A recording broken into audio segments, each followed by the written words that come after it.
And with the plan, like I like to say on my podcast, General, Commanding General Yohana, we here live at the Nashville Cookout, Nashville, Tennessee. But of course, right after this one, we got the Midwest Fire Weekend coming up, July 30th to August 2nd down in Chicago, Illinois. Commander General Yohana, like always, the last couple of years, General, you've been doing a town hall meeting. This year, we're doing it again. The water. First of all, big shout out to you, Cap, man. Right. Your team, you got several new captains raised up. Right, your squad is looking strong as could be. That's right. Y'all doing great work all over the whole Midwest. Right, it's a beautiful thing. The water for inviting me. Appreciate you. I can't wait to get up there. And this is the first time I'm doing a full town hall. This ain't even no lecture no more. Right. They done went to the level of a town hall meeting. We're having a big town hall meeting up there. It's so important. You got the Iran war done just kicked off again. They made it mandatory for you to be signed up with the military, ready to go. So they're gonna try to send all our sons, all these wonderful, amazing brothers that we done woke up and put so much time in to wake up. They ready to take these brothers and get rid of them, send them to Iran to go die, so America can make more money to stomp on us even more. Taking away our civil rights, taking away the DEI. They also want our sons. They are gonna want our sons to go die. That they ain't trying to take away. That's right. They need to take it away with everything else. That's right. So that's a very important thing we need to all discuss as Black people and unified. I was highly impressed that Black people handled the nail salon, Asian businesses, and put them on. They taking a major cut, and they hurting bad. And it also shows us how much economic power we got, Cap. You know this. Absolutely. You know what I'm saying? Absolutely. So we got that crisis going on. So we got major trouble coming to our way. So now it's time to have some serious town hall to seriously discuss what it is we need to be doing. So I'm looking forward to that town hall meeting, man, in Chicago. When is it, July? July 30th to August 2nd. July 30th to August 2nd. And of course, that weekend is going to be the Midwest Fire Cookout. That joins every year. How many years running now, huh? I want to say 10. 10 years, a decade running. That's right. The Midwest Fire Weekend, Cap. You've been rocking that thing out. Man, it's been a pleasure every year. I come all the way from the East Coast. That's right. Just to get out there and get it on. You know what I'm saying? Well, you know, John, it's been a pleasure having you. Most uncredited. You being the head of the nation and showing brothers and sisters what it is to truly serve Christ. Town hall meeting is very important. It's very important. Like always, man, General Yohana is doing this for our people, man. It's going to be free of charge. You in Chicago, show up. That's it. If you're not in Chicago, make the plans, come down, and come see what a real leader sound like, man. Yeah, man. It's going to be off the chain. Yeah, man, because we're losing a lot of the old guard. That's it. But we ain't going to let it go. That's you know right. what I mean? I'm coming all the way from New York to make sure I come in there and get with such a dynamic captain and all the men that work with him. So listen, you make the pilgrimage, town hall meeting. That's right. We're going to get it on, man. Where do we go from here, fam? Damn You know what I mean? We already showed our power with the Asians. That's it. Now let's think what else we need to step on. That's it. A whole lot we need to step on and help us. Damn right. Man? That's it. So that's it. Damn right. Man, listen, you heard it at first. The actual day of the town hall meeting will be July 31st. It's going down. Heavy information will being dropped again. For water to you, General. You know what I'm saying? Come to the Midwest Fire Weekend. We got 4 days of amazing things going on, but the town hall meeting itself is the main event. Do not miss this. And with that, shalom.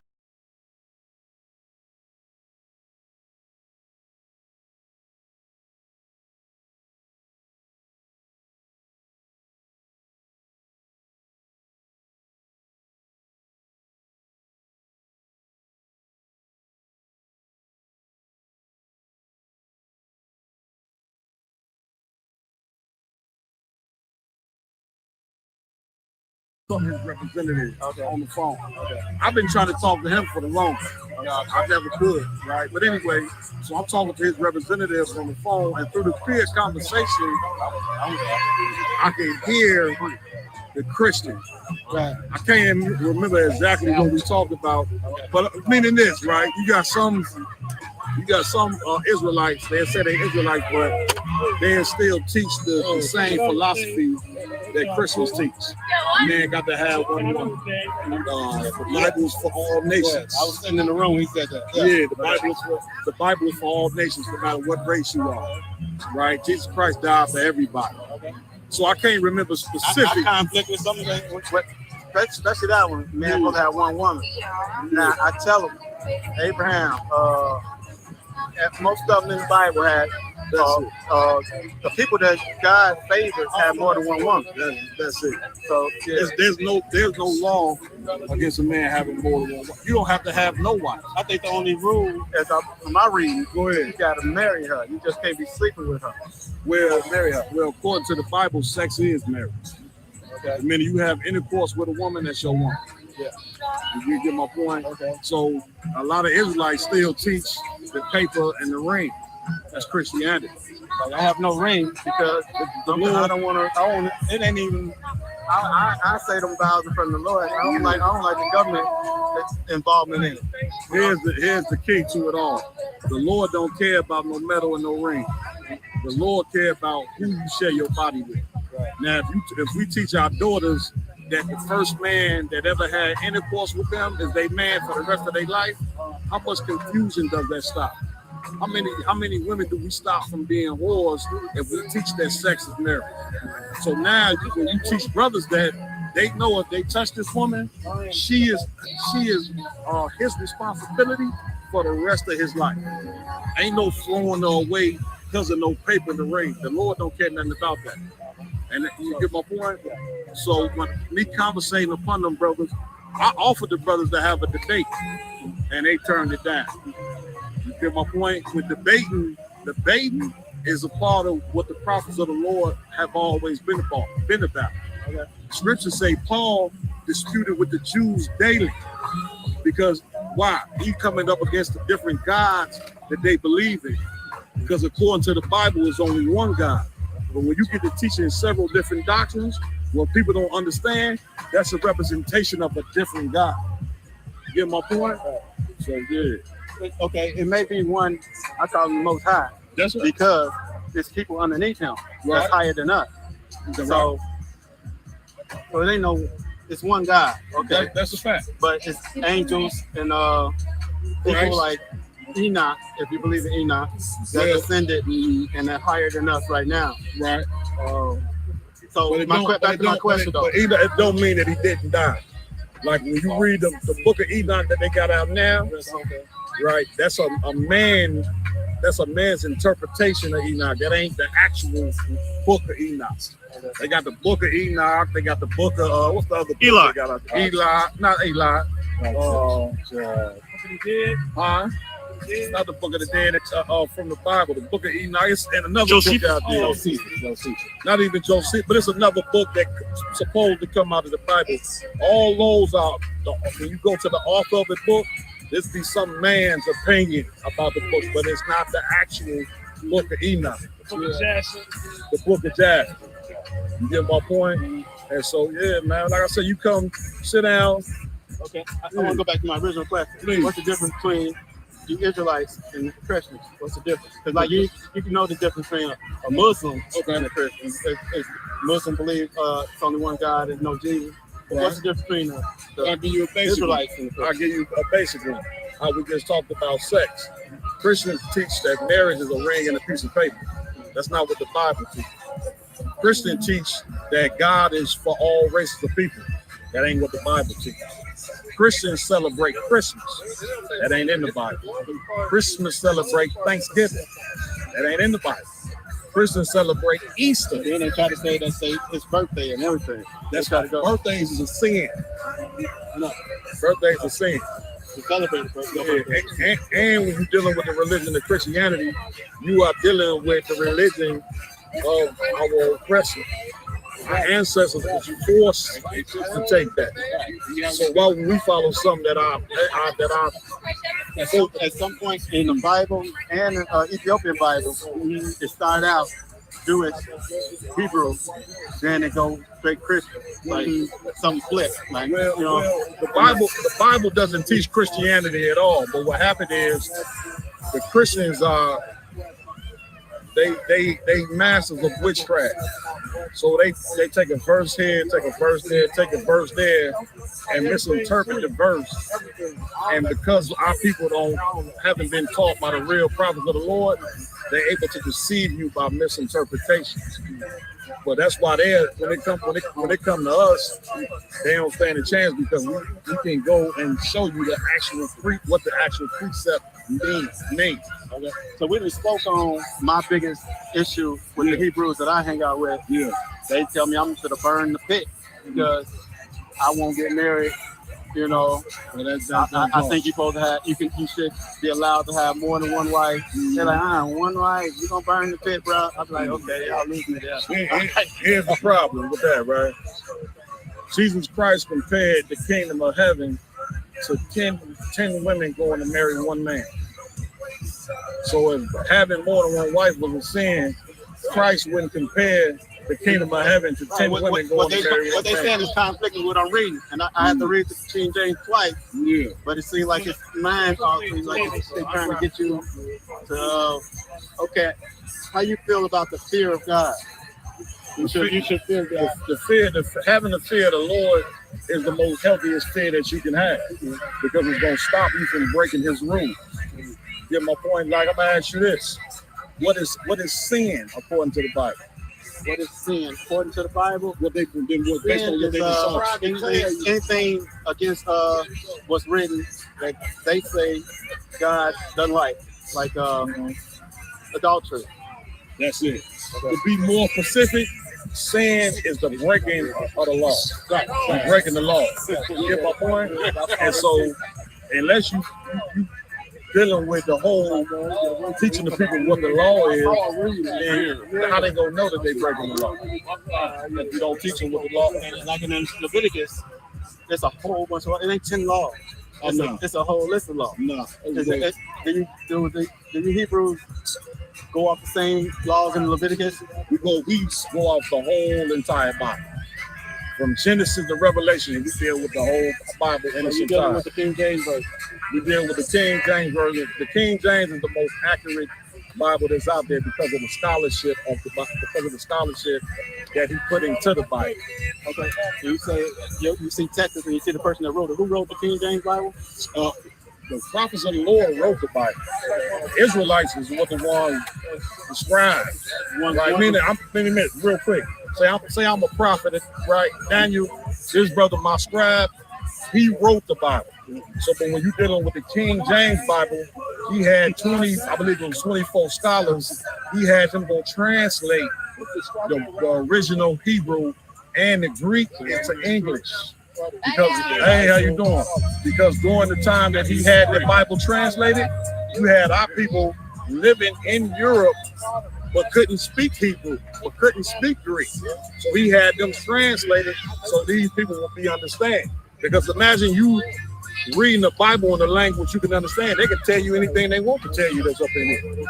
So he came up against the Roman Catholic Church and had the Bible translated properly.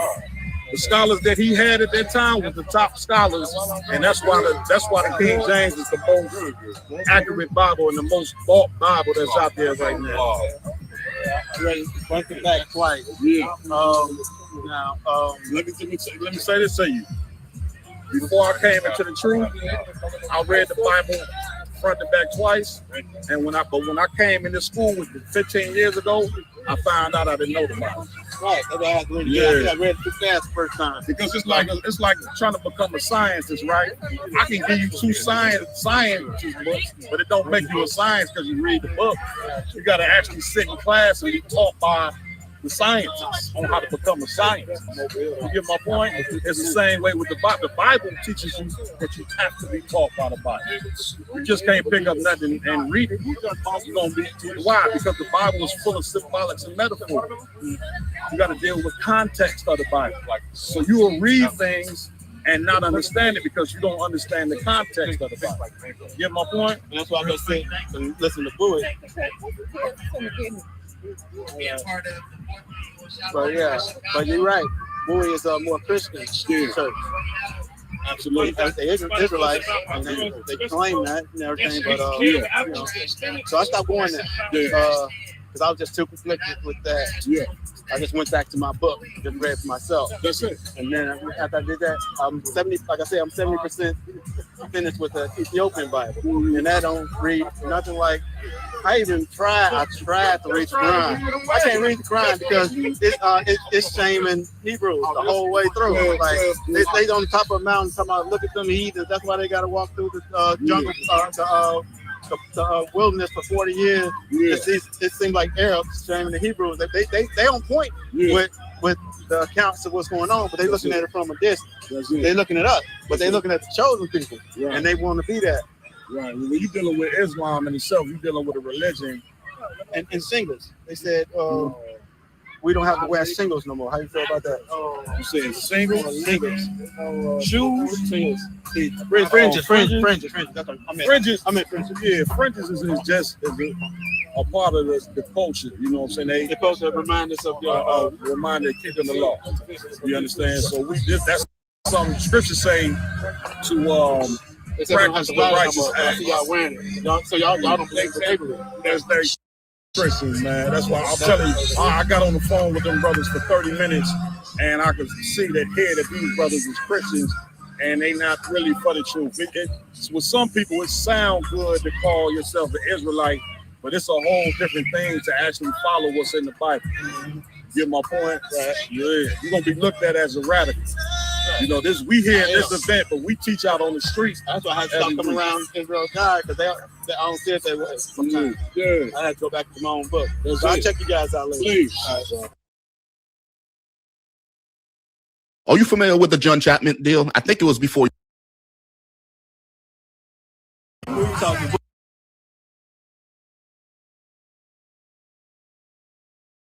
Explain to you. In a court case, a trial where it's a young black man who already looked at as a villain. You know that's the depiction that they got on us, Right. as black men, especially young black men, YNs and everything, right? Right. So we already got that depiction on us. Right. Now you put him in a courtroom against an all-white jury and a white judge, and you sentence him to 35 years. In 1950, that would have been a lynching on him. So this is what I'm trying to ask you. When you see something like that happen this is not a local case. This is a worldwide case, nationwide case. Everybody in the earth know about this, basically.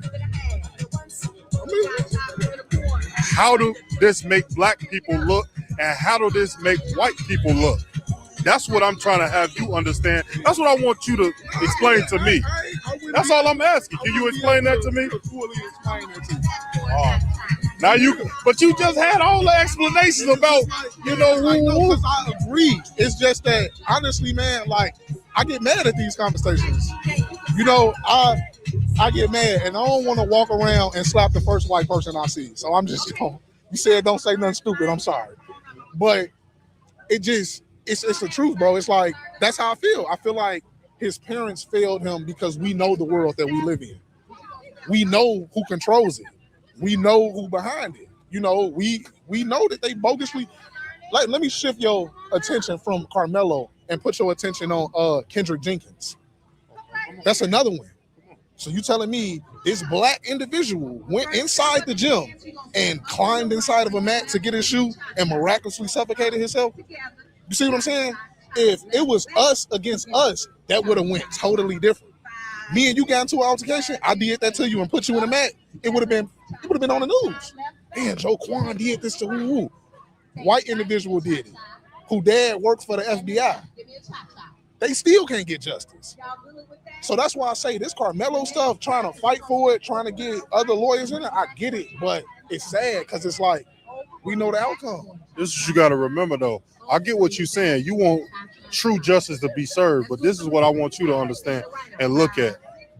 How many years have black people been in a system of injustice? How many times because it's a white jury, it's a white judge, and it's a biased situation, have black people been unjustly murdered, unjustly convicted and unjustly sentenced to whatever they got sentenced to. This is what this case is about. Injustice that's going on, because if you're looking at it from the outside looking in, of course you're not on the jury, but you're looking on it from the outside looking in, you're looking at a young black man who evidently defended himself against a group of white boys. Who didn't have to walk up to it? Now imagine if this wasn't 2026, when we have footage, when we have evidence, when we have proof to show that he was defending himself. Imagine if this was 1950. Nobody would give a damn about Carmelo Anthony. So right now, while we have an edge, we have evidence to show and to stand up and stand alongside our young brother. Man, we should do it full force. That's what we trying to teach. That makes sense. You know where what you come from. Yeah, no, looking at it from how you just explained it, I understand where you're coming from. Now, if I could, right now, they try to paint this picture of everybody love everybody. Let's get along. Let's just do what's right. We all bleed red.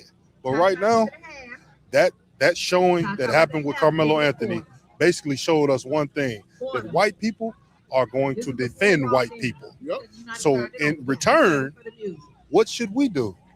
This is the problem we have as black people. We get so mixed up within America and the festivities of America, we forget to defend and love our people to the utmost. That's what we got to do with this Carmelo court. That's the most important. You know what I'm saying? So that's what it's all about. That's really what this case is about. Did you hear what Carmelo, the Metcalf, what his father said?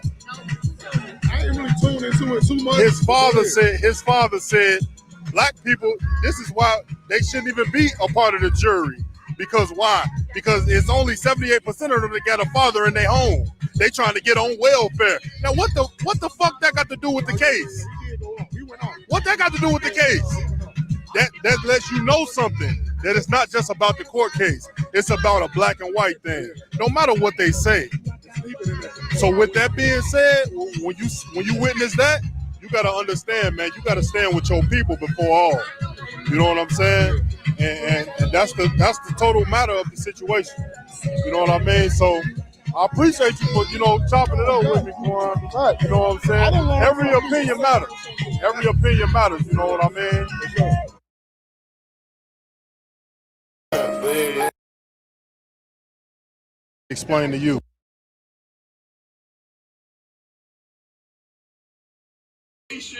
Dominican, Guatemalan, Puerto Rican, Mexican, you all are the same people. You're the same group of people, just 12 different tribes. And if you look around, you got the same spirit. The damn Negro and a Puerto Rican got the same spirit. Negro and a Mexican got the same spirit. The West Indian and a Haitian got the same spirit. We are the same people. And you can tell that we are the Lord's special people. Why? Because everything we do it the best. Everything that we do, the entire earth copies it. They copy our culture. They copy hip hop. Everybody want to be like Mike. We got the best singers. We got the best every goddamn thing. Everything in America that's here in America, we invented. But the white man stole it and took it as his own. Keep reading. It was set them in their land.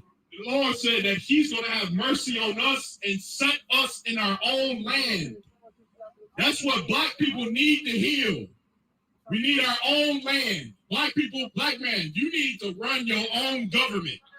Being in a nation where white people controls everything destroys us. You got to send your damn sons and daughters to a school where the damn teacher is teaching them about LGBTQ. And you ain't got no say in that. This place is destroying us. We need to be set in our own land.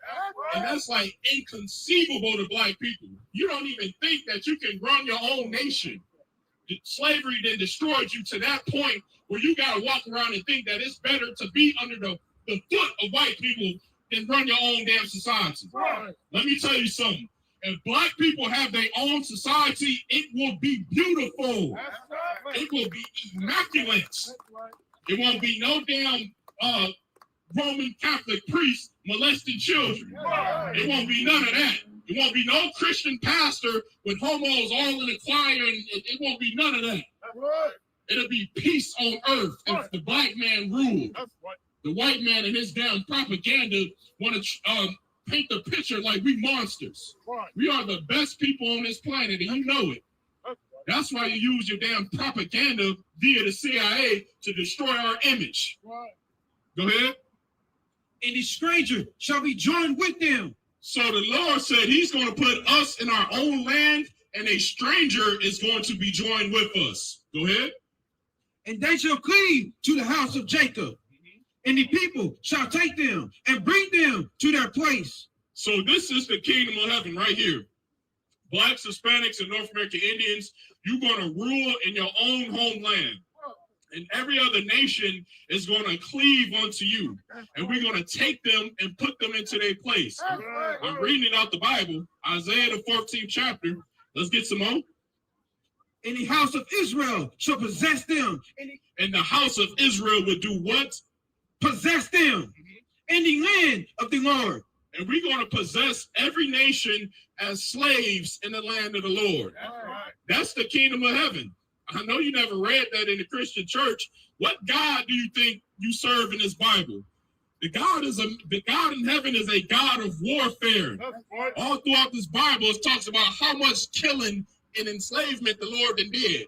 He destroyed the Egyptians. He destroyed the Greeks. He destroyed the Romans. And you think God is all love. And you think that God is not going to destroy white people for what they did to his chosen people. Keep reading. For servants and handmaids. For servants and handmaids. That's judgment in the Bible. The judgment for white people for the crime of exterminating the North American Indian, for enslaving the so-called black man, for robbing Hispanics of their own homeland. Your punishment, according to God, is you are going into slavery. And that's where you deserve to be. You deserve to go into chains. You're going to be in a gravy line eating kibbles and bits. There's going to be a Mexican that's going to come and slap some dog food in a tray, and y'all going to get to eat. Y'all going to eat one time a day. So y'all continue to run these marathons and everything like that. Get fit. Because Christ is coming to enslave white people. Because you are the devil that the Bible speaks of. I mean, and you know it's true. You know what I'm saying is true. You know what you're doing all across the earth. You know that you are enslaving people all across. You know you need to go into subjugation. If white people do not go into subjugation, they're going to murder everything. They're going to take Taiwan from China. Imagine that. Imagine going to war trying to take other people's homeland. Imagine trying to take Venezuela from the Venezuelans. Imagine trying to take Argentina from the damn Argentinians. Imagine taking America from the North American Indians. White people, judgment is coming to you, and it's such a great thing. I'm glad that you put Donald Trump in office because he's a damn idiot. That's right. He's pushing your country into war. That's right. Why is he pushing your country into war? Because during warfare, a president can elect to do a third term. So he's doing everything he can so he can stay in office. Donald Trump is probably going to be your last president, and it's a beautiful thing.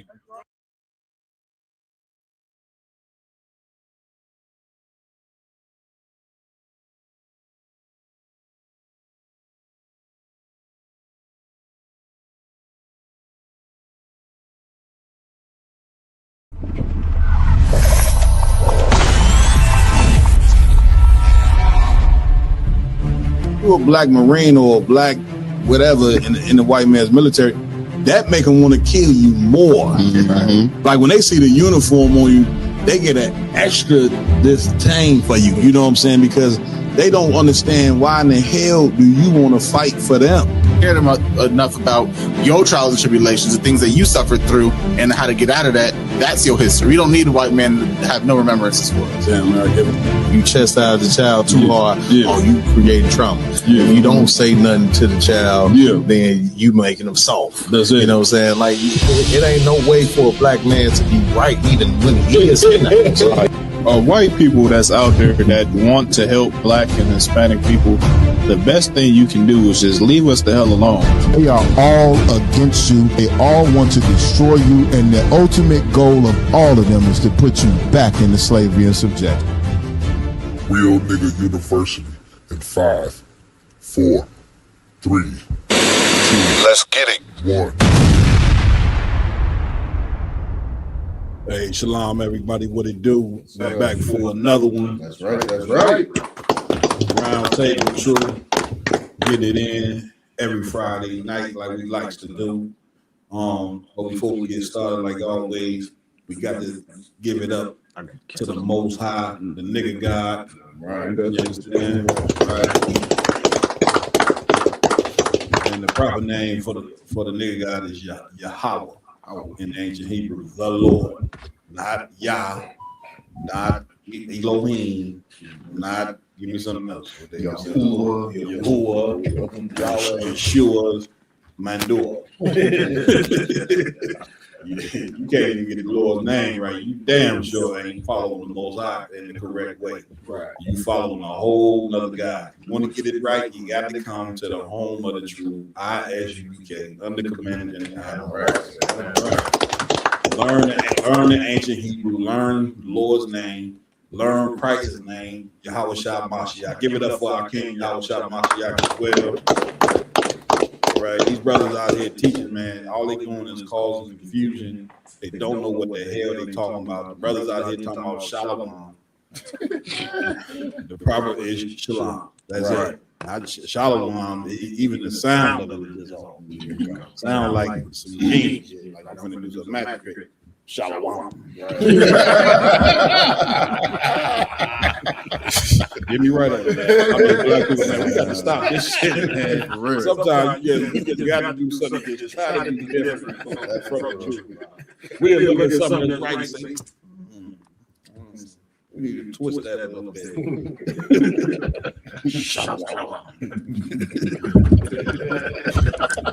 Damn, y'all gotta stop it. Israel, let's get it together, all right? Also, we're gonna give it up to the man with the plan, none other than the commanding general Yahweh, right? Make sure y'all get ready for the Midwest 5 weekend as well. Jenny and Hannah will be doing a town hall meeting Friday, July 31st. We did have to change the address. It's gonna be right here at the school. All right. So you don't want to miss that. If you can't make it, I believe we're gonna be going live as well, right, Roman? We're going live off the round table. What else? I believe Black Watch. Yeah, I believe Black Watch. We're going off live a few channels. So prepare yourself for that. It's gonna be extra heavy. Junior Hunter will be talking about the war going on over there in the Middle East. And how we should be preparing ourselves for these last days for so-called Black, Hispanics, and Native American Indians. You gotta report in to the prophets of the Lord to know what you should be doing or what we should be doing. Right. Don't let that war go on over in the Middle East and think that because bombs ain't being dropped here yet, that what goes on overseas ain't gonna affect here. If you thinking like that, then you in the wrong spirit. Right, that's what you see going on over there, brothers and sisters, is biblical prophecy. We told you a long time ago that when a white man went over there and started with, he ain't coming out of that, man. Now get me right over there. They've been going crazy the last week or so. Six on that. Please. Ain't no more ceasefire. Iran, they've been shooting down ships, blowing up bases in the Middle East, so they still getting on. And they shooting at and they aiming at bases where civilians are with the military. You get my point? Again, you know what I mean? The white man is the devil that the Bible speaks of. Right. And his intentions is to gobble up and the whole earth, and he wants to enslave the whole earth. Hell, he want to enslave the angels if he could. Right. He like to put God in slavery. Right. You get my point? Like, that's how diabolical this man is. And here you are trying to find God in a man that is totally diabolical. Like, white people, listen to me, I'm coming to you. White people do not have God in them. Is that hard for us? Why is that so hard for us to understand? You looking for God in the people that don't have God in them at all. Only thing they got in them is to steal, lie, hate, cheat. You wouldn't want to know where cheating started from. Them. They don't even be taking no damn test to get into Harvard, Yale, nothing else. They go right and cheating, and there they go. And here you had Negroes, you looking up to them like they just so intelligent, man. Right. You understand? You're gonna find the Most High. You got to find the Most High within yourself. That's right. You got to find meaning. You got to find the Most High within your people, man. Right. Get my point? Only God that you ever gonna have is a God that look like you. Can't get no justice from and get no progress from trying to serve a God that look like them. Haji? Concert to your point, man, if you leave it up to the white man, the angels and all their glory, the white man will come up with a racial slur to fit the angels. Real talk. He'd try to instill low self-esteem on the angels. Damn right. If he had the chance. If he could. You get my point? So where we at? Lamont. Come on, concert. Do we want to go into what's new, Akim? Yeah, what's new out there? I think we kind of did. Oh, I ain't even announced my host, man. I was just getting rocky. I done went off script. Let me announce these hosts, man. These handsome brothers here, ladies. We let the sisters get an opportunity to look at these brothers, see which one they want. You know what I'm saying? All right, so let's start off with Captain Labakiala. Give him a hand. If you don't want him, I got another brother as well. Brothers, I'm making the brothers ribs at home, making them mad tonight. Yeah, this there. To my left, we got Officer Yaradan in the building. All right, we got on the fly new T-shirt. You understand? He was going to release it 5 weekend. He decided to just release it early, man. Show everybody what man that joint, man. Hey, you know what I'm saying? Please. Midwest 5 weekend T-shirt going on. Yeah. There you go. Yeah, there you go. Right there. That's cold. That's cold blooded, man. And who designed that? My brother, Rama One. You know what I'm saying? In the cut, Officer Rama One. Who would know that this nigga here is an architect? I know, right? He like Picasso. Go ahead. He go with it. I don't want. He got another one too. He dropping too. So tell everybody which was go finna drop. Tell them. You might as well. I pray to the nigga God, Joy. Are we able to display that tonight? I mean, if y'all want, you man, got one. You got one. Yeah, well, I don't want them to see mine. You put it in the Telegram. I got something special on it. Man, if you could, Rome One, let's display the image of the nigga God T-shirt that Yaradan have, and they guess it's available for pre-sale, correct? What do they have to go if they want to? They can just come to me directly. I don't want. Okay. Just reach out to my number 708-299-5821. If you're trying to make a pre-sale order for the nigga God T-shirt, or you want to get your Midwest 5 weekend T-shirts. There you go. You know what I'm saying? Also, in here, what is the night at? Like always, we got Captain Iwalam Gabar in the building. And also we got Officer 5,000 in here. My yard in the building. I think I got a pair of my yards Versace glasses at home. I sure took them, you know what I'm saying, and put them right on my little table and cleaned them and everything. I said somebody must have brought me these here. You know what I mean? Man, they shining. Brother got to describing them. I said, oh shit, this his joint here. All right. Woo. Man, look at that there. That's man. what I'm talking about. I pray to the nigga God. Man, give Officer Ramawan a hand for the design. All right. Captain Yaradan a hand as well for putting that joint out. Tell everybody how they can get this shirt again, if you could. Yeah, if you want the I pray to the nigga God shirt or the Midwest 5 weekend shirt, just reach out to Captain Yaradan at 708-299-5821. You understand, man? Midwest 5 weekend, man. Look, y'all see how it ain't even the 5 weekend yet. We already coming with 5. Right. I hope y'all ready for this 5 weekend marathon that we got. Get me right, Captain Lamar Gallo. They ain't ready. We got 4 days. We got 2 events every day, damn near. You know what I'm saying? But look, when Sunday come and the cookout over, I hope you can make it on that plane.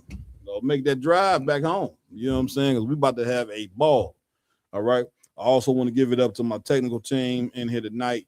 We got Officer Ramawan, give him a hand. All right. Officer Raj Karab. Well, y'all know he one of the baddest in the game as well. He get enough credit on him. Shit. We talk about him every week, right? Every week. You understand? Also, we got Rakam Yala in the game. what else is new out there. If I may, Get down. it's getting a little hard to breathe out here God. in the Midwest. Yes, indeed. Con, that smoke from the Canadian fires, we getting hit hard. Matter of Yesterday, go ahead. no, yesterday, Turn the fan on. it was so On bad. Like we had to make sure people couldn't go outside and everything like that.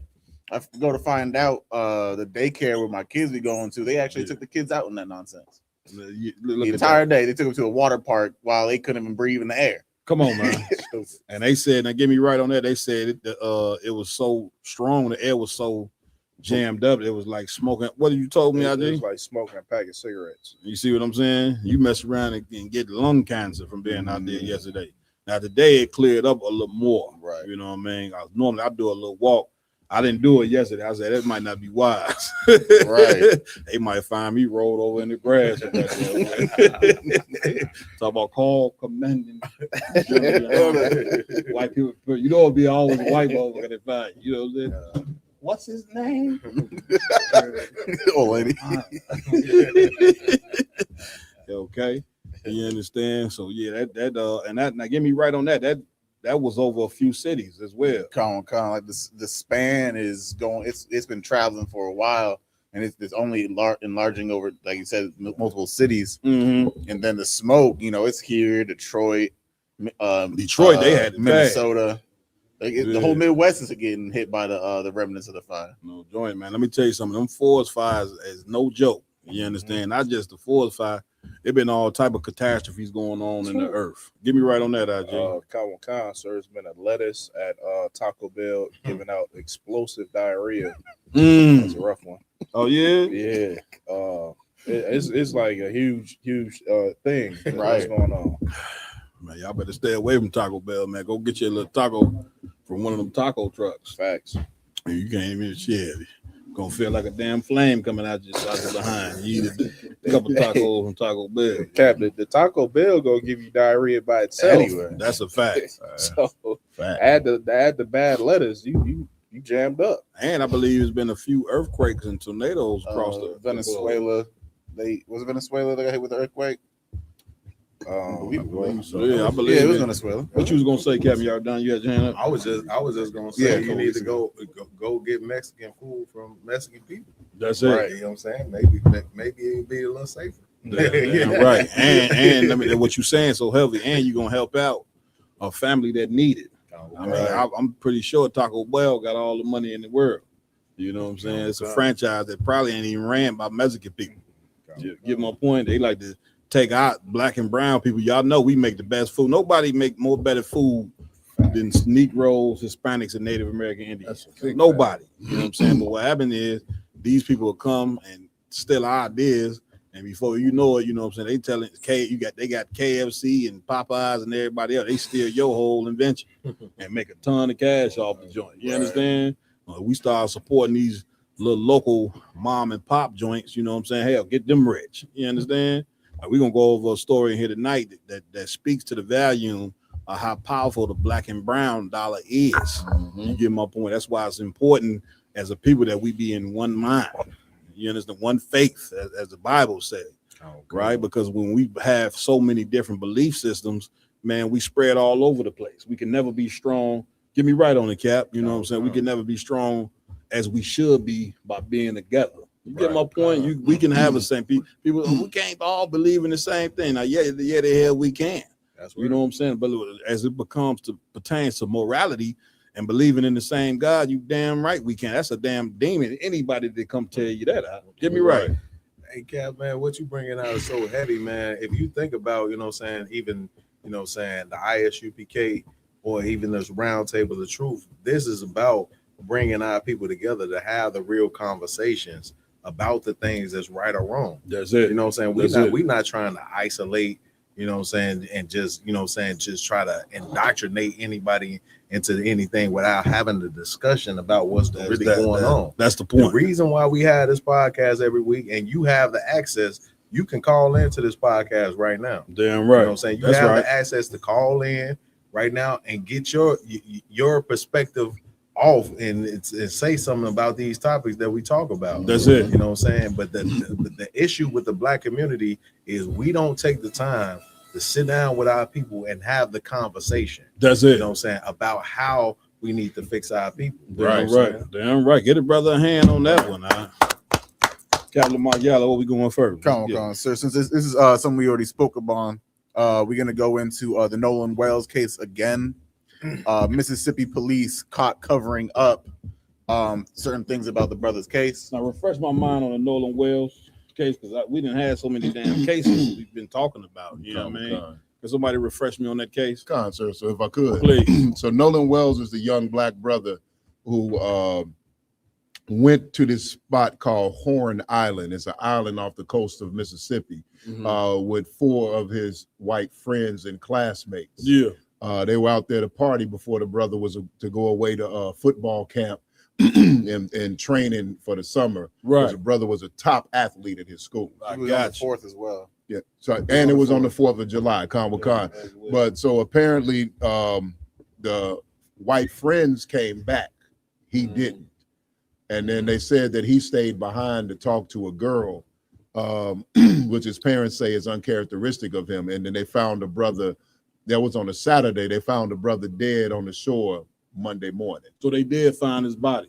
Con 2 days later. Because I remember the first time that we went on it, I don't think they had found his body. At first they didn't. First Okay. he was missing. Okay. But they did find his body supposedly washed up on the shore on Monday with the tide. But the strange thing about that is, even a lot of people and experts are saying, if he was drowned, why didn't he wash in with the tide on Sunday morning? Right. And it took 2 days for his body to wash up on shore. Right. He was murdered. Con. And then his friends had his keys and his cell phone. That's it. You know what I mean? So yeah, and then it's a lot of reports on. It's a lot of reports. I've been trying to research what's speculation and what's not. That's it. One of the kids' mother's a judge. There's some questions about the boat, and you know what I mean. Why didn't they call the police and report him missing? If he went overboard, if they knew their friend was gone, you know what I'm saying. Right. They went out, instead of reporting him missing, they went out to, the families went out to dinner and possibly watched the boat that they was on. Yeah. They were seen watching Took all the evidence. Con. Yeah, man. Once again, these people, again, we trying to find God and the people that ain't got God in the fact. And listen, we've been trying to find God and white people for 400 something odd years. I guess you must don't know the inception of who white people are. Like, these are people that crawled out the caves. Right. You understand? You want to know about the Neanderthal and caveman? They are it.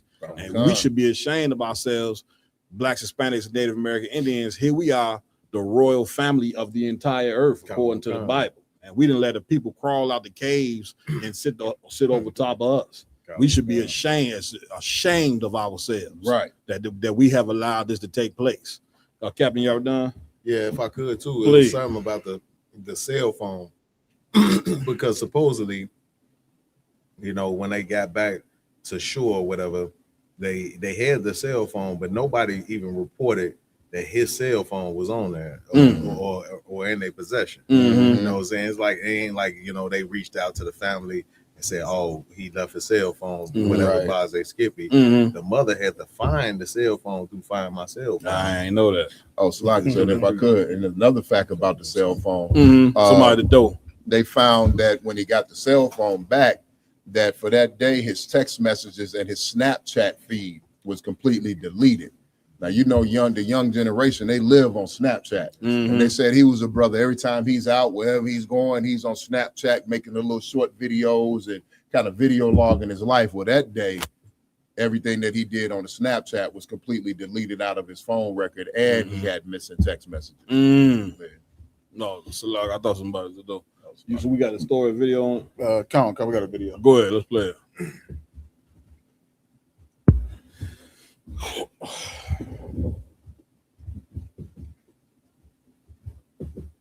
Did any investigators ever speak to you about what you saw that day? No, sir. Really? Okay. Cops have not talked to you yet. It's odd to me. Just to gather information. Yeah, as that part the of their cops wouldn't have investigation. contacted you. Yeah. As the mysterious death of Nolan Wells continues, the spotlight grows on the Jackson County Sheriff's Department in Mississippi, who are in charge with finding out what happened to Wells.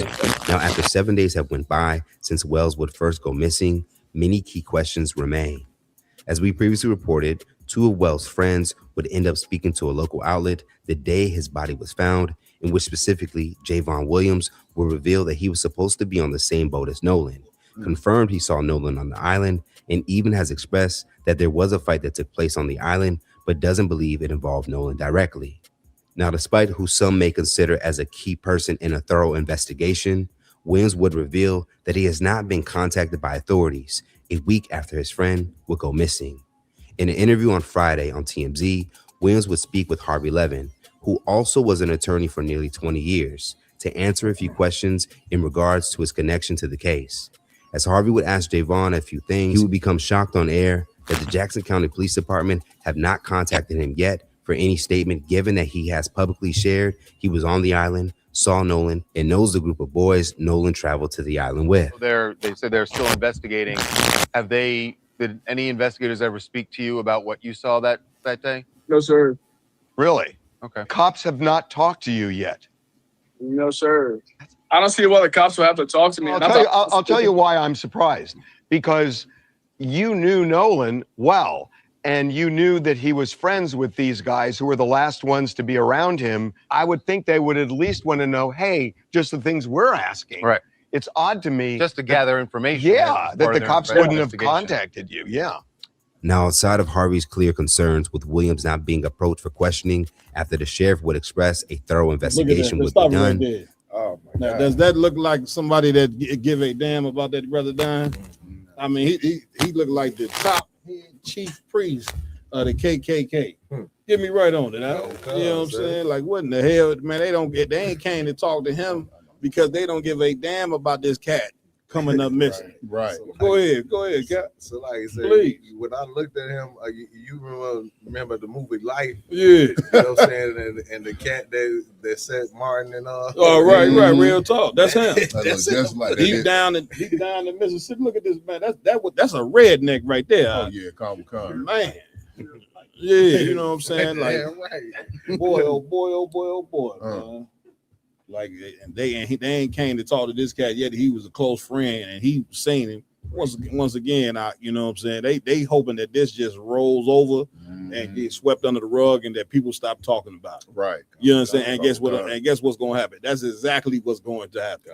The only ones who speak about these things and don't stop speaking about these things is the men in the ISUPK and the Commander General. Right.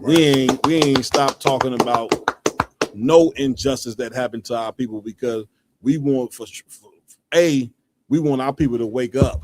You know what I'm saying? We talk about Emmett Till got killed 60 some odd years ago. We talk about that. We still talk about Trayvon Mott. You get my point? Like, we're gonna keep talking about this cat right here. Oh, I'm coming to you hoping, you know what I'm saying, hoping one day that our people wake up. You understand? You like, we supposed to learn from this hit. And more than likely, I'm gonna be extra surprised if anybody goes to prison or jail for what didn't transpire with this young boy right here. Again, and we have to refresh your mind on this. This only happens because of our belief in Martin Luther King's dream. Facts. Because of what the Christian churches teaches, that God is for everybody. He loves all nations, and we all believe red. This is the end result to show you that right there is absolutely wrong. Damn right. This is the result of that. Cap, Lamar. You kind of just hit the nail on the head at the end. Go ahead, play it.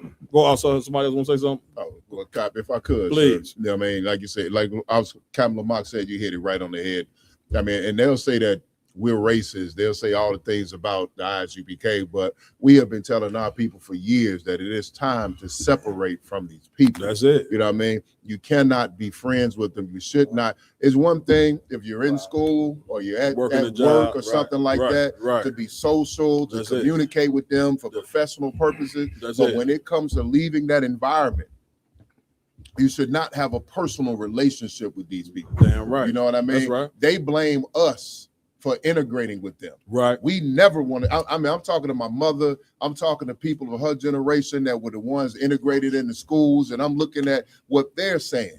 We never wanted to integrate with these people. We asked for it was separate. We had no problem with the separate. We wanted equal. Yeah. They didn't want anybody being equal to them. That's it. So their leaders decided to integrate us. That's it. And them as a people have blamed us for what their leaders decided to do. That's it. You know what I mean? That's and it. we're being punished for that to this day. Damn we right. never wanted to integrate. We just wanted them to pour the proper funds into our neighborhoods, into our schools, and give us updated books. You know what I mean? And so we could actually continue to flourish like we were. And now, because of a misguided man and some misguided people, we got brothers and sisters all over the country being lynched. That's it. Right now in 2026, crosses being burned in downtown Chicago, and a brother missing off the coast of Mississippi for no goddamn reason. That's right. Give it up. Give it up. Give it up. Come on, Jim. Kyle, sir. Ross, you put that up real quick.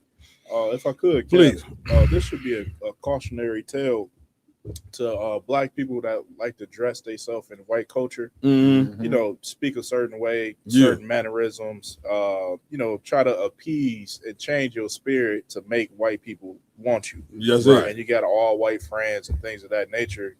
This should be a cautionary tale to tell you that it's not a safe thing to do. Damn right. Now, on the opposite hand, Ross, you finna put up a picture real fast. You can compare and contrast the difference. Right. It's a all white group with just one black brother, and then it's an all black group with just one white kid. You're safe around black people. That's it. Right. You're not safe around white boys. Damn right. Give it up. Give it up. Like you, I'm coming to it, Roman one. Like the scriptures say, train up thy child in the way that they should go. And so your daughters and our sons should never feel comfortable to be going over white people's house talking about no sleepover. Right. Or talking about, especially talking about going to an island. I wouldn't even feel comfortable going with 10 white boys to an island. You know what I'm saying? Or talking about we going, in the forest and doing some hunting. Somehow it'd be something in me to know that them shotguns we shooting dead with, one of them gonna end up pointed at me. Right. You get my point? You supposed to know. And once again, this is just a story. This is just one story that we just so happen to hear about. There's so many things that happen to black and brown people here in America that you just never hear about. That's a fact. You get my point? Roman one, please. Bring up the fact he took it down, but first off, how close the white boys was to each other, looking almost like in a homosexual way. If you look at the picture at the bottom, you could tell the way that black kids and white kids are, that they raised two. He put it back up. The way they raised are two different ways. That's it. You know what I'm saying? And for this black kid to get killed or have it happen, we gotta of course wait for all the evidence or whatever. But this lets you know that he felt comfortable around these devils. That's it. And why the ISUPK is so important is because we raising our children to understand and look for the signs of being around the devil when you're around them. That's like it. our kids know not to go on the island. You know what I'm saying? With 10 white kids, our kids know not to. You know what I'm saying? Like to socialize and be like amongst them as friends because they know that of course their words are smooth as butter. But they gonna at the end of the day you're gonna end up on the edge of a beach. Man, you know what I'm saying? You supposed to train your kids in the way they should go, like the Bible said. This is where a child supposed to have a certain sense of a defense. Damn You get my point? But if you teach them that it don't matter, race don't matter. Martin Luther King was a great man. God love everybody, and it don't matter what kind. If you teaching your child all these things, then you're opening up the door, and you're making the child put down his defense system against the people he should have his defense system. Like, what are we talking about? We live in here in America, the most racist. It's not even close with no other nation on earth. This is the most racist place on the place of the planet Earth. Facts. You get my point? Remember, they established this country by what? Being racist. They murdered 77 million North American Indians, 100 million Negroes, millions of, ain't no telling how many Hispanics they murdered. Right. You know what I'm saying? They walked the Native Indians from one part of the country to the other. You get my point? And you looking for God in these people, man. It's just something got to be mentally wrong with you. And you looking at us like we the most evilest person on amongst black people because we telling our people to not go around you devils. And somehow you white people, man, y'all come attacking us or whatever the case may be. And it's like you don't realize that you are the devil. Right. It's like you want to try to make yourself be righteous. Like this place was started by being just extra holy and just, and the flag represents justice for all and all that. Right. Man, please, what the hell are you talking about, man? That flag represents the bloodshed of my people. Damn right. Why in the hell would I stand up and salute a flag that enslaved my people, took our nationality and all these different things? Why would I do that? That wouldn't be the truth. Right. You understand? The truth can never be outdated. The truth is the absolute truth. If America was a country about justice for all, and it was about a country that wanted to really make black people be joined to it and accepted, then that would happen. But that ain't never happened. Right. You get my point? Yeah. No, I think we're done with this one. Any more on this? If I can say, go ahead, my y'all. Because me and Captain Awalum, we was riding up here. When I look at the picture of that brother, you know what I'm saying, I do see a kind-hearted, you know what I'm saying, a vibrant, spirited young man. But there's also something else I see that me and Captain Awalum was talking about. We rolled past a sister. There's a spirit on black people when you can tell when they've been raised around white people, when they are fully integrated into white society as opposed to their own. That's it. You know what I'm saying? That's and it. The one thing I do see in that brother is that I could see in that brother that he was raised around white people in a majority white environment. The thing about that, it pacifies us to a certain degree. It takes that sense of like you said, that sense of survival, that sense of danger out of the situation. Now, while we're being raised around them because of the nature that we are, we think these are friends. Right. You know what I'm saying? We're with them. These are friends. We don't think nothing wrong. While they raised around us, they're bloodthirsty. They're waiting for the opportunity. They're dreaming of the day where they can do something nasty to you or possibly unalive you. You know what I'm saying? It's like raising a sheep in a pack of hyenas. Man, look at this devil on my Facebook Live. He talking about, is this the synagogue of Satan? The Bible talks about.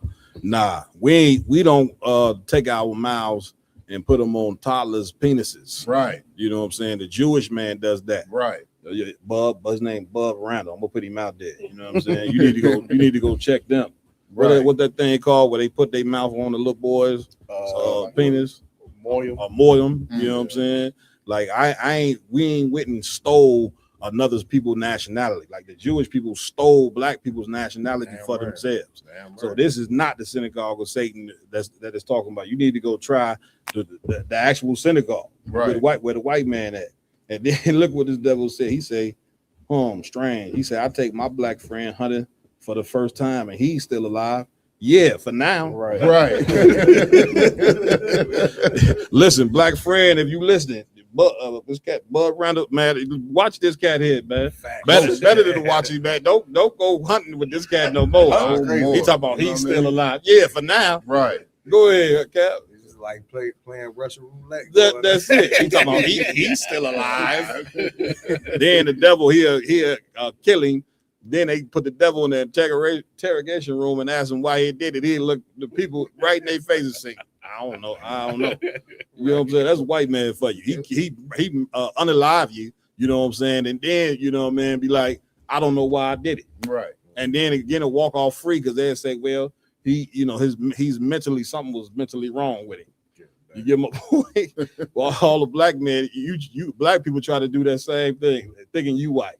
Go do something crazy and then try to play like something mentally wrong with you. The white people be looking at you like, yeah, I know. That's all right. We're gonna give you this medicine for your mental illness, and you still doing this 65 years. Man, go get in that cell. Right. Okay, go ahead. Where we at?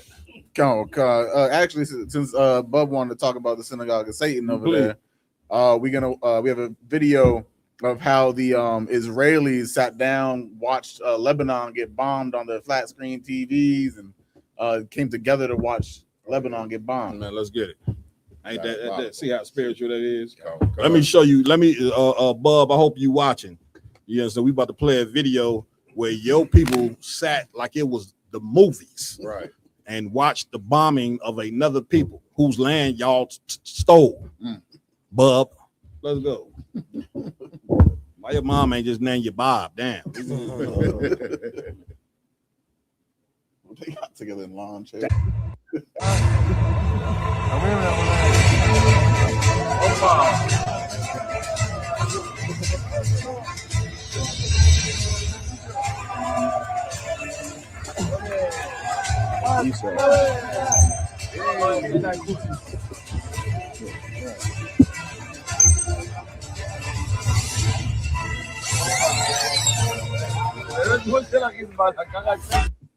Wow. You see that? Come Somebody on. get me right on this. Cap, it's amazing like that these people will still they would do these type of things. They'll kill children, laugh about it, talk about it, have a drink about it, and still cry Anne Frank. That's and it. Still cry anti-Semitism. That's it. I mean, Cap, it's damn near like an oxymoron. It's like, how the hell you the evilest bastard on earth, but every time somebody pinch you, you want to cry anti-Semitism. Right. Man, listen, they over there committing genocide on the Palestinian people. And they went and had these people sitting in the chairs, brother, like this was the movies. Come on. You understand? And did you hear him cheering? Come on. If you didn't watch the video, if you listen real close, they was cheering to see them bombs hitting. They cheer when other people get put to death because this is who these people are. Now, what does this remind you of, black people? My yard? Like I said, as soon as I saw this video, come on with it. It reminded me of a good old-fashioned American picnic. That's it. Where they would pick a nigga. There you go. Crowd around, get in them chairs and make baskets, picnic baskets full of food. That's it. And watch us get tortured and lynched and hung and burned. There you go. You know what I'm saying? There you go. Cap, you want to say something? No, that was exactly Listen, and a man like that, you trying to get God out of people like that? Right. That you understand, they making peanut butter and jelly sandwiches, making sure they slice down the middle, you know what I'm saying, perfectly to come watch you get hanged. You understand? They take a damn apple, throw it in the basket, napkins, fold the napkins nice, just to come see you get hung. This is who white people are. And you going to church every day to get brainwashed to think that one day these people gonna change and that Christ is coming to save them. Christ ain't coming to save them. Christ is coming to put these people in slavery, according to the Bible. And they deserve to be put in slavery because of all the crimes that they did. I'm talking about their whole race, even the good ones. You understand? 100 million people, 100 millions of our people were in slavery. You mean to tell me none of our people was good? Right. Everybody got on that slave shit was wicked? Right. Wow.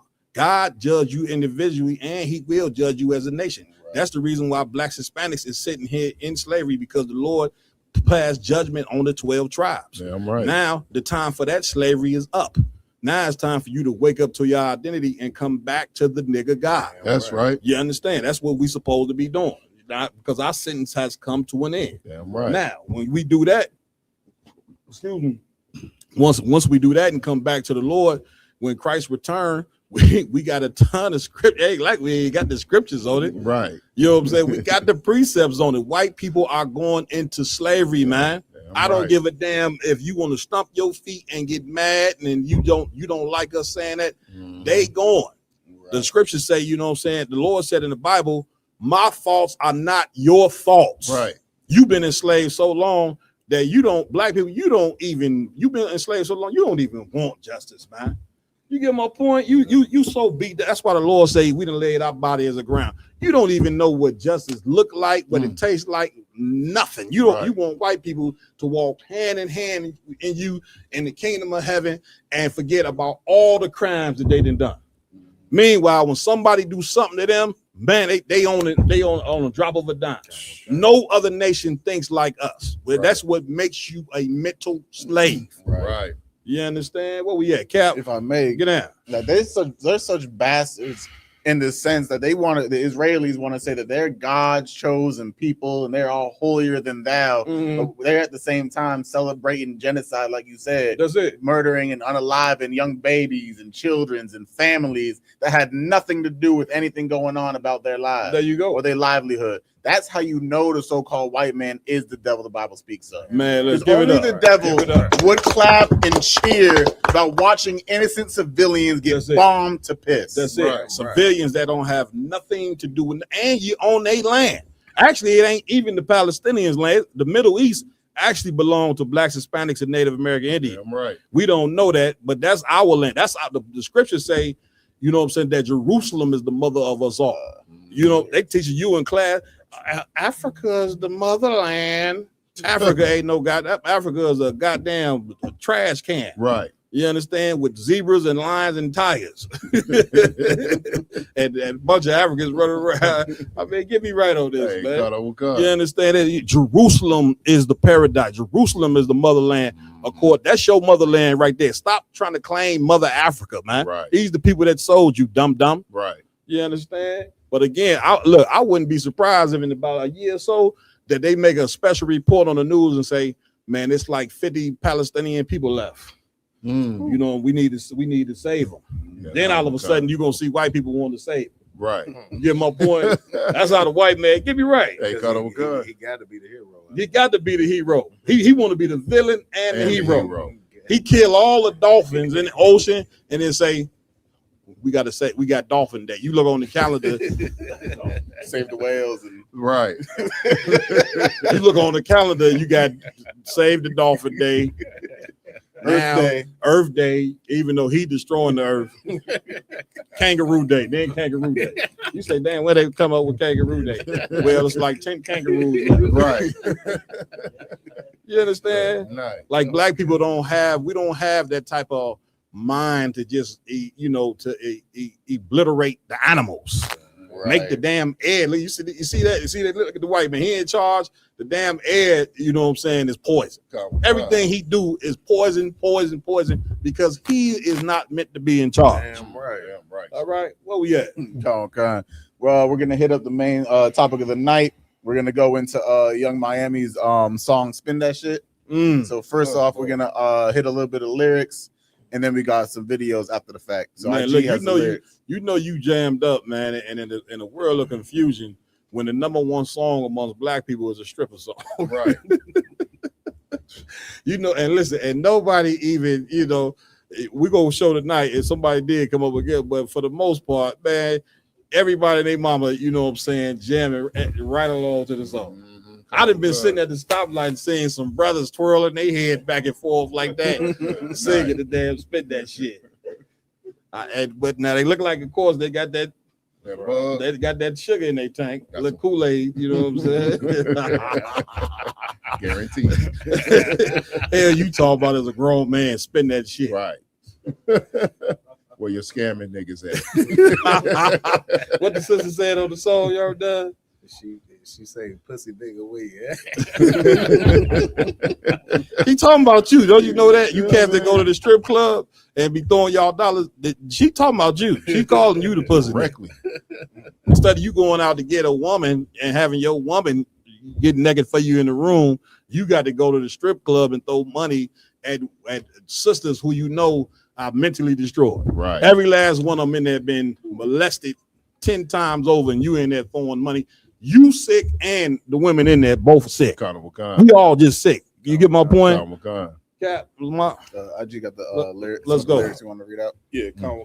So, Cap, I'm gonna bring out a couple of these lyrics. Go ahead, brother. Let's go here. This for all my scammers and my get money bitches. Spending that money. It's like, where all my scamming niggas at? Spending that money fast. What's type of scam the brothers out here doing? You ever done? Credit card scam. They stealing your whole identity, just like the white man. I don't want. I thought the Africans were the number one scammers. We in the game too now. Oh yeah, sell it everything. Huh? You sell it everything. Good night. Go ahead, IG. Boosting bitches. Where y'all at? Well, I know the sisters been boosting now. That's a fact. I back when I went to high school, all the sisters in there, you see them with Fly Kid, they had that boosted tan them stoves. Oh, you hear me? Remember Marshall Fields and all that? They boosted them out of business. Man, and I don't know how they do it. They like magicians in it. How you walk out with a brand new pair of Jordans? I like a gangsta ass nigga making more than 10 figures. Only fuck with the hitters. For his girl, he a tricker. Now, let's read that one more time. Only fuck with the hitters. For his girl, he a tricker. No, the part look both like I like a gangsta ass nigga making more than 10 figures. You hear that? She like a gangsta ass nigga making more than 10 figures. Like, give me right on that bar. The hell? She want Frank Lucas? she basically what she telling you, you know what I'm saying, is that she want a gangster nigga, somebody who she know is going to go to jail. Con. You get my point? Like, again, this right here, we don't understand the whole demonic. These lyrics are so demonic that's being pumped into our head. Now, you understand? Like, this is, again, these songs encourage brothers to go out there and be criminals and think that it's okay, and think that criminality is okay. Right. And we're gonna show you in here tonight. We got to cover stories about brothers being locked up in the prison. That, let me tell you, man, you being a gangster and going out there selling drugs to make a living, brother, it ain't worth it. You understand? But a song like this will make you think that this is okay until you end up in a cell. You understand? Keep reading. Show me where you spend the block on your ops. You want to stop that right there? Y'all want to break that part down?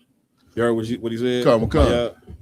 So she's basically saying, show me the spot where you kill brothers at. That's and this is the number one song amongst black people, right? Con. Show me where you spend the block on your ops. Mm-hmm. And them ops, you know, them ops ain't white people. Nah. The ops is us. Con.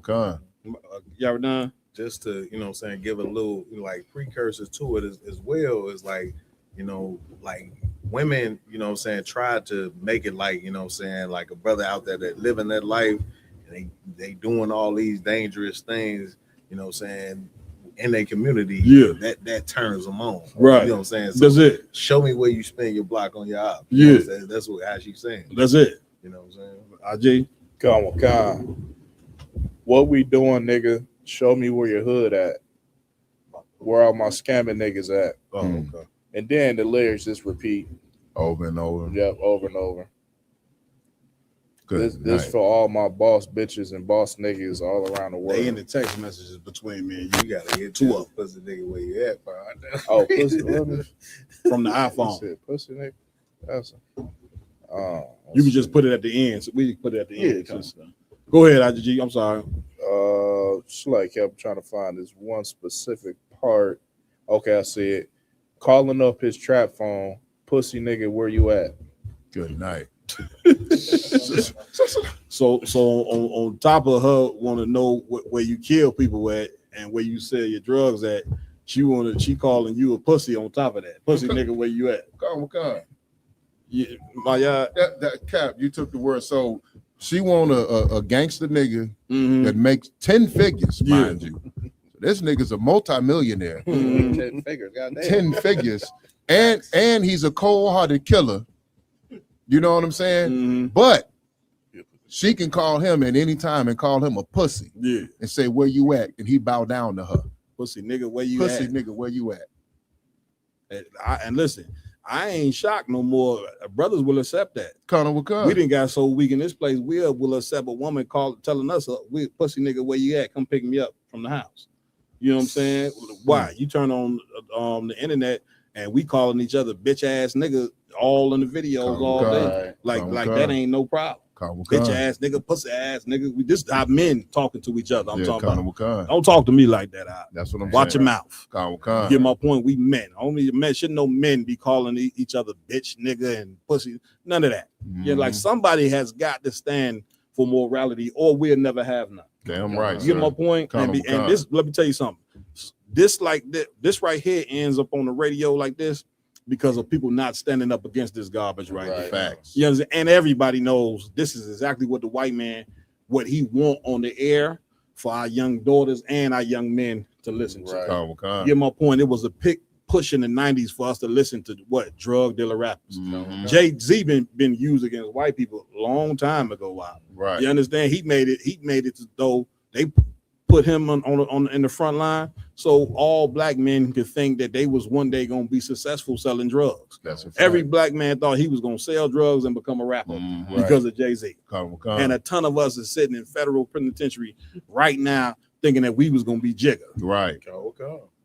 This is what's going on. And that what's crazy is that this place so demonic, you don't want nobody to speak against it. They'll look at this and say, these cats are evil, you know what I'm saying, for trying to stop what is going on. And when you don't have a parent at home, this is extra evil when you don't, because People can make whatever movies they want to make. People can make whatever songs they make. But we all know that we have a plague of suffering from broken homes. Right. So when you got kindergartners and 10-year-olds going singing this song, I can guarantee you they singing this song word for word. And a ton of our sisters who've been put in charge of the home because the man ain't there, they turn the music up right there for their daughters to go be singing this garbage right here and think it's cute. They'll pull up a phone or they daughters dancing and singing this here, and you hear them laughing and giggling in the background. Man, we are sick, man. We are sick. And let me tell you something. The only medicine that is going to fix this situation here is the truth. The truth is medication, brother. That's right. You know, it's like Thorazine. You know, Right. Thorazine is for mental illness, where the truth, the Bible, fixes the mental illness that we have. That's right. If I may, please. And also, what this the song does is basically let black girls specifically or black women not respect any type of male figure. That's it. You know what I'm saying? Let alone her father, if she had one, her man, even her children. They start not caring about the male sex. Oh, she You know definitely. what I'm saying? ain't got no All they doing really is making sure the woman becomes the head of the house, more masculine, and make men serve them regardless of the status now. That's They're it. saying your status is irrelevant. Right. The money you make is pointless. Right. You could be a killer. They don't give a damn because they know one thing. Well, at least they think one thing. Right.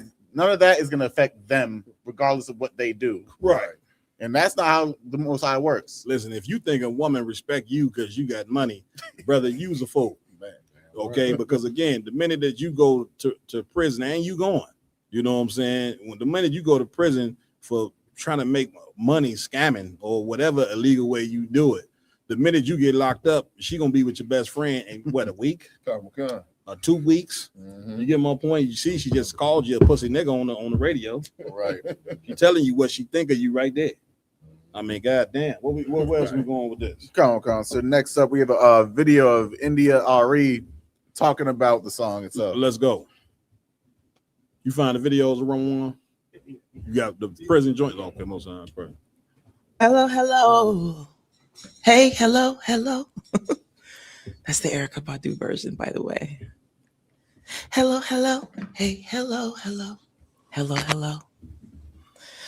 Okay. I have marks from my glasses. My third album, Testimony, Volume 1, Life and Relationship, turned 20 years old on Friday, the 27th. It snuck up on me. Somebody had to tell me. And so that's why I'm making a video right now instead of writing about this on my Substack, which if you know me, you know I like writing on my Substack. All right. I wanted to come and talk about these things. Let's talk about the easy one first. It is being wrongly reported that I think we should boycott this song of the summer. I'm not going to tell you what it is because I refuse to sing that song, but either you know what it is or you don't. And if you don't, you can go find it. It's very easy. But I don't think we should boycott. What I want is to see people understand the power of words and music and to make choices that are healthy for them. That's what I want. Do I think it matters what I want for people? No. I have finally learned that it doesn't matter and that there's no amount of sacrificing my life force energy that is going to make anybody want anything better for themselves.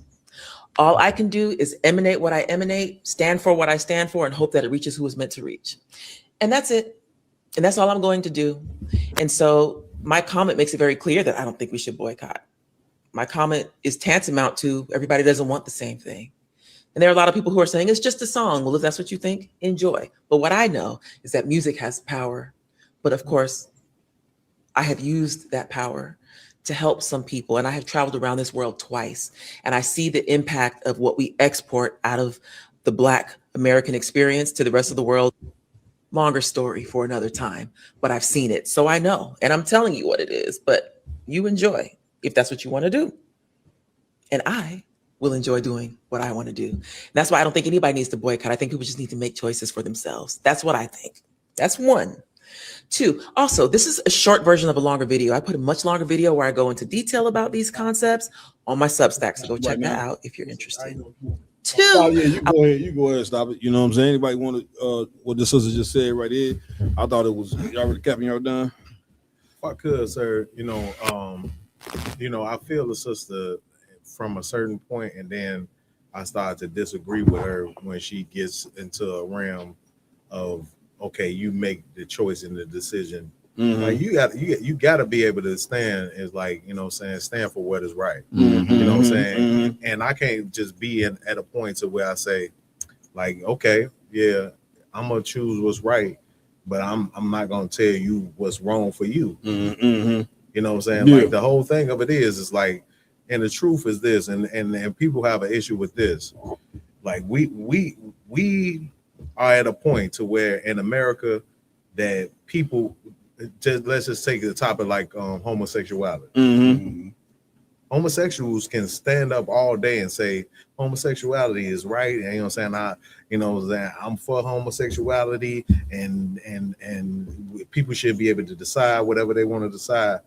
But the flip side of it is that when you don't feel like homosexuality is right, you're supposed to just be quiet about saying it. That's it. You know what I'm saying? And just live your life and just let everybody else do what they want to do. Right. Why are you able to push your agenda? Right. You know what I'm saying? And That's what it. you believe in. Right. And the flip side, a brother that, you know what I'm saying, that has the knowledge of the Bible where it says that homosexuality is an abomination to the Most High and different things like that. Real now talk. we can't express ourselves and say that this is wrong. Damn right. Damn right.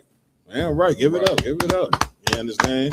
Listen, she said something, you know what I mean, too, that was heavy, is that she say, and this is a musician. She been a popular musician for a long time. She said she see the power of the music that we make as black people. You get my point? Now, let me tell you something.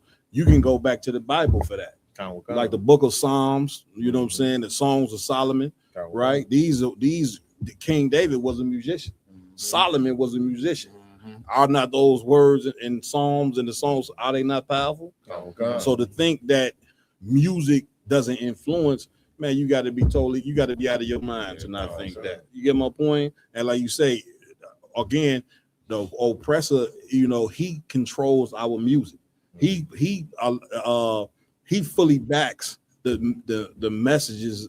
No other race of people would allow a song like this to come out. And you know what's so heavy? A ton of what y'all didn't see was a ton of black people that came up against this sister for even mentioning what she said. Right. You get my point? They came up and talked about how nappy her hair was, this, that, and other, and all that, just for her even having a different opinion about it. You get my point? Which, of course, she a woman, that ain't her job. The job of really standing together and not giving a damn about who care what we say is us. You understand? Like, this battle right here is for black men to step up in the game and to not even try to sugarcoat it in no way, fashion, or form, like Yaradan was saying. Right. We gonna come out and tell you it's wrong, and it's just something that should be never, you know what I mean, produced in our community on no level. You know what I'm saying? Maya and Cap, what you bringing out so heavy, because that's what I'm looking at. You know what I mean? That's it. I'm looking at, I mean, and like Captain Yardan said, I'm agreeing with her, but I disagree. That soft approach that she's taking. She's really trying not to offend anybody. She's a woman, though. And that's what, that. And that's what I'm gonna say, Cap. Yeah. That's she's taking the woman's approach. That's to it. You know what I'm saying? Well, what needs to be done is what we're doing and coming up and saying, you know what, that song is trash. That's it. It's horrible. It's negative. It's detrimental to our children. Hell, it's detrimental to the adults and the children. There's nothing good about that song. It's the worst aspects of our people. It should not be put out there for public consumption at all, and it needs to be removed from the radio and struck from the mind. Listen, and then they had, I'm coming to your room, and then they had the nerve to call it before this. They made it the song of the summer before it even really became the song. They letting you know this is going to be the song of the summer right here. This is, you understand? Boy, oh boy, Run One.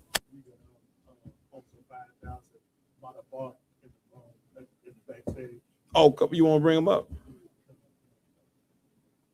Bring the brother on up.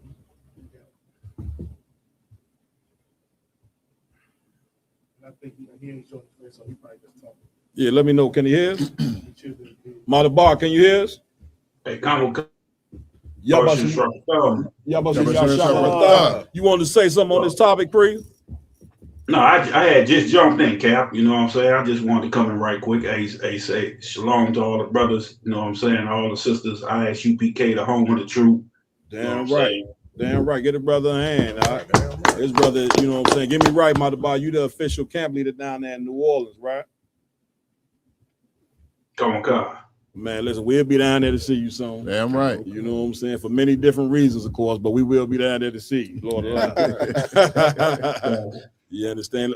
So let's play the second part of Roman if we could. I'll just keep playing. I was also in the blogs because I made comments about Clive Davis. And I said, watch what kind of stories you're going to see coming out about him. I signed my record deal when I was 22 years old. And so I learned about human nature through the lens of the music industry. So I got a full hot dose of all of it. Stop it right there. Y'all didn't even catch that. You say, watch the stories that you hear coming out about Clive Davis. Come on. I don't think nothing's came out as of yet, has it? Nah, not yet. I saw something earlier. I didn't watch the whole thing, but they started, like she said, it's little things about Clive that started to come out. It was a story kind of about how he was how he was robbing his artists. Yeah. That's starting to surface now. I can't remember which artist. Well, I want to say I think it was wonder did he do anything? It was Whitney Houston. I wonder did he do anything? Did he have any parties like P. Diddy? I guess probably P. Diddy was the only. Clive was just probably some just old innocent white man that just had just such a righteous life. What you think on that? but we'll wait. We'll wait. Epstein Jr. Right. Go ahead and play that joint. And I know what kind of stories are going to go. I don't need to say anything more because you're going to hear the stories. You're already hearing the stories. If you're on social media, you hear some of it's true, some of it's not true, some of it's conspiracy, some of it's, what's the word, exaggerated, but a lot of it's true. And it's not my place to tell stories of people close to me, but I've heard some stories and I have my own experience. And again, it was wrongly reported that I talked right there, Cap. If I could, please. Like we looking at this like this is a normal thing, but what you got to understand is this: like, it's certain people, you know what I'm saying? Like, these people are upper echelon with talent wise. A lot of people don't have extreme, talent that you stand out amongst the crowd. Right. You talking about Whitney Houston that got one of the greatest voices in the world ever, and then you look at her legacy and her life. Like a crackhead. Right. Oh my God. She's stripped down to a crackhead. That's it.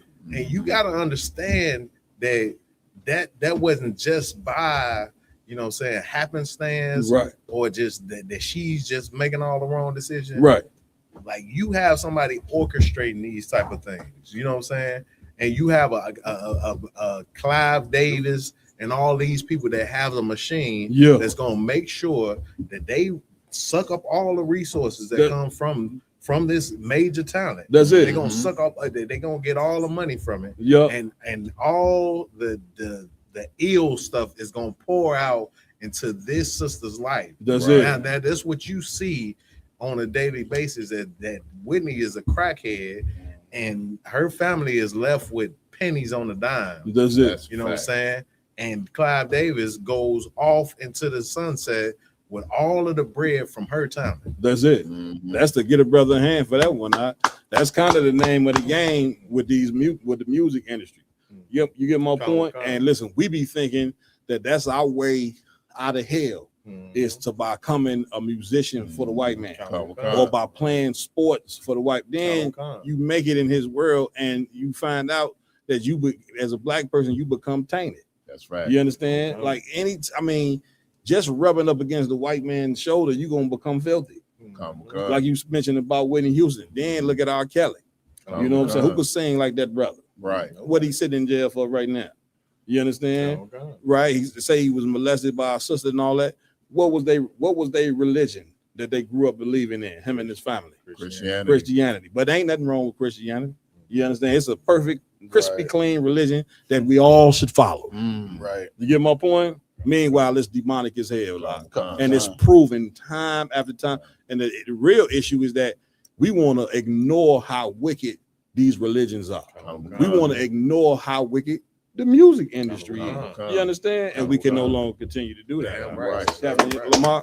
Like there's a saying everyone's probably heard of. It's called "They sold their soul to the devil." Right. Yeah, and everyone thinks it's some Lucifer in hell and underground and below the earth or whatever the case may be. No, it's the individuals and social classes and high up in the the world societies that sold themselves for money to the so-called white man's industry. Give me the one where the scriptures, where the Lord say, gain the whole world, but lose the soul. Go ahead, Lamar. Like these individuals, they sold their morality, they sold their consciousness, they sold everything they could, and adopted the so-called white man's philosophies to destroy the black and brown communities. That's it. This music that Young Miami has is destroying our daughters and our sons in our communities. That's it. Because she sold her integrity for money to the so-called white man, which is the devil himself. You go into the Bible, that's why I had to bring that out. Damn right, give him a hand. I run one. 6 man. My 6 man. I gave Officer Mapata's hand. We call him the 6 man here on the round table. Yeah, man. Can you hear us, Mapata's eye? Colonel Khan, sir, can you hear me? Yeah, I can hear you, brother. You want to say something on this topic?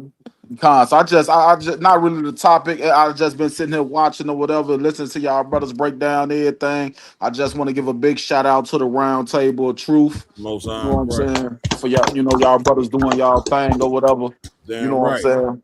And man, like every time I be wanting to say, like, man, this probably the best episode. This the best episode. But man, the topics like y'all bring out and touch on is just every one of them. Hell, you can't put one episode above another. Damn you know right. what I'm saying? Damn right. Get a brother a hand for that. And what's what I'm saying, like unique about the Round Table of Truth podcast that don't go on other podcasts. Other podcasts that shout out the problems and bring up the problems that plagues the black and brown communities, but the Round Table of Truth also offers the solution as well. That's what I'm saying. Damn so right.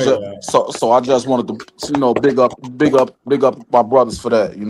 Man, we appreciate it, Doc. And listen, big up Commander Jenny Hunter for teaching us this truth. You know what I'm saying? Damn right. Because we are an extension of Commander Jenny Hunter in so many ways. Of course, the Bible in itself, but even in the podcast. He got the best podcast in the entire earth on Monday night, 9 p.m. Eastern, the Black Watch. All you got to do is go on YouTube, put in Black Watch. And man, you're going to see, the most bangingest podcast that's out there. You understand what I'm saying? As well as Cross the Line Radio. Big shout out to Captain Cesar. You understand? Captain Katazar and that team and many other podcasts that's out there that ISUPK have came up with. We're going to do the work. Oh, damn right. We're going to get busy. We're going to say what the Lord wants us to say, because guess what? That's how we're going to change our reality. We're going to change our reality by the things that we teach, the things that come out of our mouth. The mouth is the most powerful thing that a human being can have. You understand? Because they have the power influence. They have the power to build a society based off the words. That's right. You understand? And that's what we're doing right here. You understand? So, my and Cap, what you bringing out is so heavy, and that's why music is such a powerful and dangerous thing when it's mishandled. That's it. You know what I'm saying? That's like it. you said, the power of words, the scriptures say, and I'm paraphrasing, that life and death exists within the tongue. That's it. You know what I'm saying? So the things you say out your mouth can either shape your people, your nation, and the world into a paradise, or it can make it a living hell on earth for you. Listen, what you saying so heavy, we still stuck in the dream because of MLK. MLK got on the mic in Washington, D.C., the nation's capital, and said he had a dream. And we've been trying to make that dream a reality. And brother, all we have received from it was a nightmare. That's it. But even though we received nothing but a nightmare, every year, America somehow that made this cat gave him a national holiday. That is part of the brainwash. That is witchcraft. You want to know what America was started on? It wasn't started by even Christians. It was started by these cats. What was they into again? The cats that started America? Oh, the Masons. The Masons. You know, the Masons, they worship Egypt. Egypt was about what? 300 and something gods. Right. You understand? They believed in mythical creatures and gods. Right. Basically black magic. And the white man who started this country, that's what he believed in. He's a master at making at causing delusional, making something seem like it's a reality, but it's not. Right. Integration is not real. Right. But we think that we've been integrated, but integration is not real. They make you feel like we integrated, but really we not. Right. You get my point? Music. You feel as though, you know what I'm saying, that we putting out our own music, but he's controlling the music. Right. Why? Because he wants to destroy you. He wants to destroy your children because he is diabolical. Yeah, right. Play the rest of that video and then we're going to move on to the scripture. About our working relationship. I did not have a working relationship with him, but I was certainly at the effect of his power. Damn. So I go further into that on my Substack if you're interested. And the third thing, when I made the Clive Davis comments, people were saying, well, speak on it, sis. Like, tell us what you think. Like, you know, like they wanted me to, because in my comment, I said, I don't need to go into my story because people have far worse stories than me. I called my experiences with Clive Davis an irritation, and it was an irritation. She gonna walk into the album cover and all that, how they made a dress and all that, or is it a minute mark? I think it's 540. It's 540. Go to 540. It's like, so while he's doing that, you could hear the like, you know, the unspoken things that she's saying. Like she said she called that experience with that man an irritation.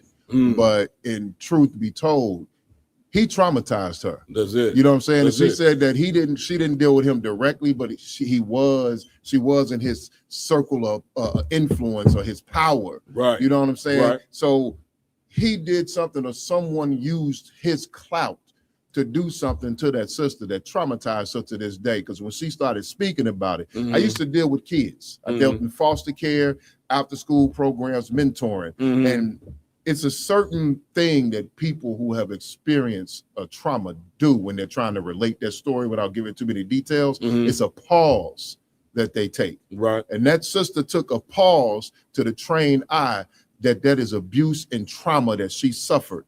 It may not have been severe, like she said, it's people whose stories is worse than hers, but she suffered something that the average woman should not suffer at the hands of that man in that industry. You're damn right. You go ahead and play that joint there. That she coerced me into things. And there's a much longer story, again, on my Substack. But the thing I want to share with you today is that Testimony Volume 1 had 2 album covers. I'm going to put them here on this video. One of them was the one I had for a good 8 months. And to me, that was the cover.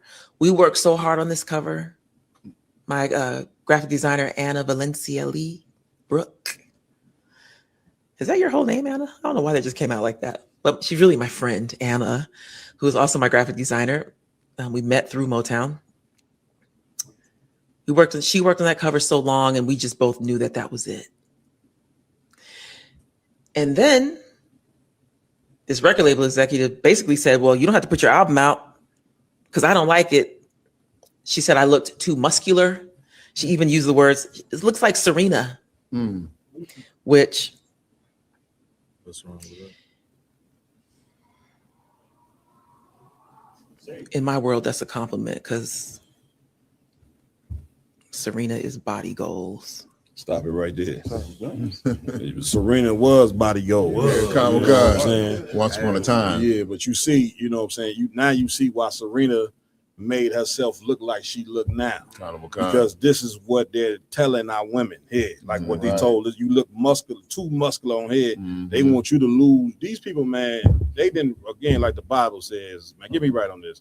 These people have robbed us of our very soul to where we hate ourselves. You understand? Like we hate the way we look. We want to go lighten up our face.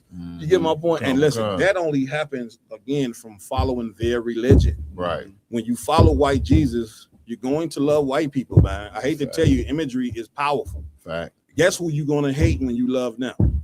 You can't. The scriptures tell you. Now, I'm not telling you my own opinion. I'm telling you what the Bible says. The Bible says you cannot serve two masters. You can't love two different gods. You're gonna hate the one and you're gonna love the other. So if you want to know what is the epitome of us hating each other, it's our love for them.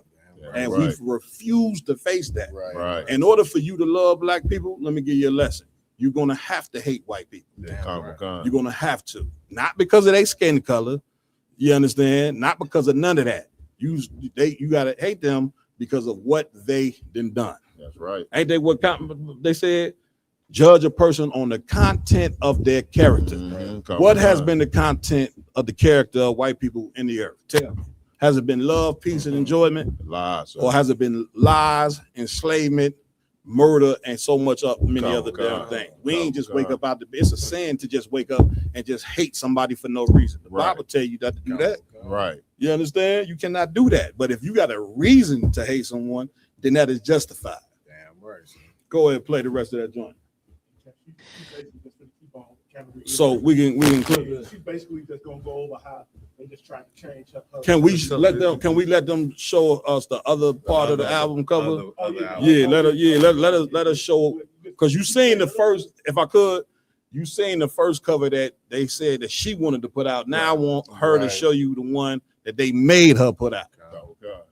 Let's see that. But that's a whole nother conversation for another time. And they forced me to either not put my album out or make a different cover. And I made a different one. And the one I made was ridiculous to me at the time. See that? Have you ever heard the saying, a horse is a camel is a horse? The saying, scratch. The saying is, a camel is a horse designed by committee. You get it? So it's basically saying, like, what's this weird thing that looks like a horse, but it's not a stop that. You understand? Y'all want to get anybody want to get right on that? I was just gonna say just real quick, Kat. Please. Obviously, like Indian Ari, she's like a soulful artist. Right. The white man ain't trying to hear none of that shit. Damn the right. white man wants you naked, twerking, and showing your ass. That's it. And if you not doing that, then he really just can't capitalize off you. And that was years ago. You know, she had a little leg out. That was mild compared to now. Now they just want the black woman just naked. And again, Captain, the big shout out to Captain DeBar Moth in Milwaukee. He doing a special talking about how they have used the black woman's sexuality against her. You understand? And against us. Because if her sexuality and body is thrown out there all the time, you know what I'm saying? It make our young daughters believe that this is where their value lies.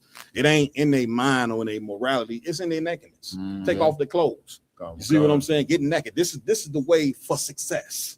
You get my point? And then it destroys you brothers, because only thing you even focus on now with a woman is how she look. Right. That's why a ton of you brothers end up with the wrong woman all the time, because you don't even know the music and the TV has trained you, you understand, to just look at your woman and her sexuality. It don't matter how she really think. You don't even care what morals she got. You don't care. Then you wonder why you standing in court, you know what I'm saying, you know, and getting child support, because you never sat down with the sister to see what type of fucking person she is. Right. You don't know. All you seeing is that big behind and them titties and that pretty face, and you don't give a damn about her morality. That's right. That's what the white man trains you to be. A man that's led by your lust. And men that's ran by the lust, you can never rule the earth. Damn right. God would never hand over rulership to men who are conformed by their lust. Right. You would never get the kingdom of heaven. That ain't what Christ was about. Christ wasn't followed because of how much money he had. He was poor. He was a poor man. The scriptures even tell you he wasn't even a handsome cat to look at. Right. Now, why did the Lord do that? Because the Lord is real. The nigga God is real. He ain't fake like the Christian church. That's right. You follow people because of how they dress and because how handsome they is. Yeah, or how much money they got. The Lord don't roll like that. Right. Christ was the most powerful man based off the morals that he lived by. Right. That's what made him the king of king. Oh yeah. Hey Cap, it's hard to follow that up. Don't even try. You know what I mean? I just wonder about them 2 album covers. Please, Cap. get out. You know what I'm saying? What I noticed that the first image, they saying she looked too muscular. The problem is that with her being so soulful, you know what I'm saying, and NDRE she's still feminine in her music. That's a clip. You follow me? Come, Salaki, sir. Yeah, let's get it. Let's get it on. God damn it, let's get it. I brought the man. All right, shit. That's what I'm talking about right there. You like that? Clip it. Man. Yeah, let's go. Salaki, sir. Y'all know I'm crazy. Ain't no shame with my game. I'm out of my goddamn mind about this truth. You know, that's how you come in here. You got to be out of your mind about this here, man. I'm out of my mind about this. Like the cat white man said at the camp in Times Square, I'm too far gone. He looked at me and Commander Jenny Hanna on the post. I mean, Commander Jenny Hanna myself on the podium. He looked at one brother and said, "Man, you still got time. You could change. You don't really believe this." And the brother who he said that to ain't in the truth right now. But then he looked at me and Commander Jenny Hanna. Jenny Hanna and myself and said, "But them guys there, they too far gone." Yeah, I'm right. And listen, we are too far gone up in here. I'm right. Okay, right. We love our people, and we gonna love our people, and nobody else. You understand? Cap? If I may, sir, just what you're saying right now about being out of your mind. Yeah. I was on the phone with Officer 5000 Kazaiwan earlier, right before the podcast, before all y'all walked into the school. Yeah. And we were talking about like some of the greatest people to exist are always called, well, at least in white society that they throw out in the name, they always call them mad scientists. Yeah. You understand? And he was like, "That's not good." I said, "No, that is good." Because they were so mad that they became the greatest in their field. Damn right. You understand? That's because right. they had a drive that everyone else could not understand. Yeah. And that's what the UPK is. That's it. It's something that no one else can understand because it does not fit into your weak mentality. That's it. We're out of our mind. Listen. You got to use reverse psychology when it comes to America. All the black men that they tell you not to follow, when a white man tell you don't follow somebody, that's the one you should follow. More than likely. Right. You understand? And then the one he tell you is the one you should follow. That's the one you should not follow. Damn right. Okay? Because that's right. the one that he is behind the scenes. Martin Luther King was a puppet, man. And the white man was the puppet master. Then when the money dried up, now all of a sudden King wanted to become radical, and the white man said, "Well, it's time to take you off this earth." And that's what happened. And the Lord allowed it. But if you a man that stand with the Most High, nobody can take you off this earth. Damn right. Because the Lord run the show here. The white man don't run the show. Damn the white right. man just in charge because the Lord ain't made a move on them yet. The Egyptians thought they ran the show. Look what happened to Egypt. Now, okay, all them pharaohs is buried with their gold. People going there still in the damn gold out the tomb because the pharaohs thought that they was taking the gold with them in the afterlife. Right. That's them heathens fight. You see what I'm saying? And not only that, white people all in the damn tombs, defecating all in the damn tombs of King Tut and all these cats here that you swear you just love. Yeah, Get me right on to that. Then y'all had to tell us where the bones at Moses and all these guys. Y'all claim. Well, first and foremost, if you put somebody's body in the ground, they get the damn bones decompose. You dumb, stupid idiot. Give me the scripture, man. Let's go. Come on, sir. It's the book of Matthew, chapter 16 and verse 26. Come on. For what is a man profited if he shall gain the whole world? If he shall what? Gain the whole world. Gain the whole world, meaning power and authority in this empire. What do you profit to gain riches and fame in America? Read. And lose his own soul. And lose his what? Own soul. This is a scripture for selling your soul. This is a scripture for allowing white people to tell you what music to put out. You see, what she tell you? I was forced to put in another album cover out. Isn't that what she just said?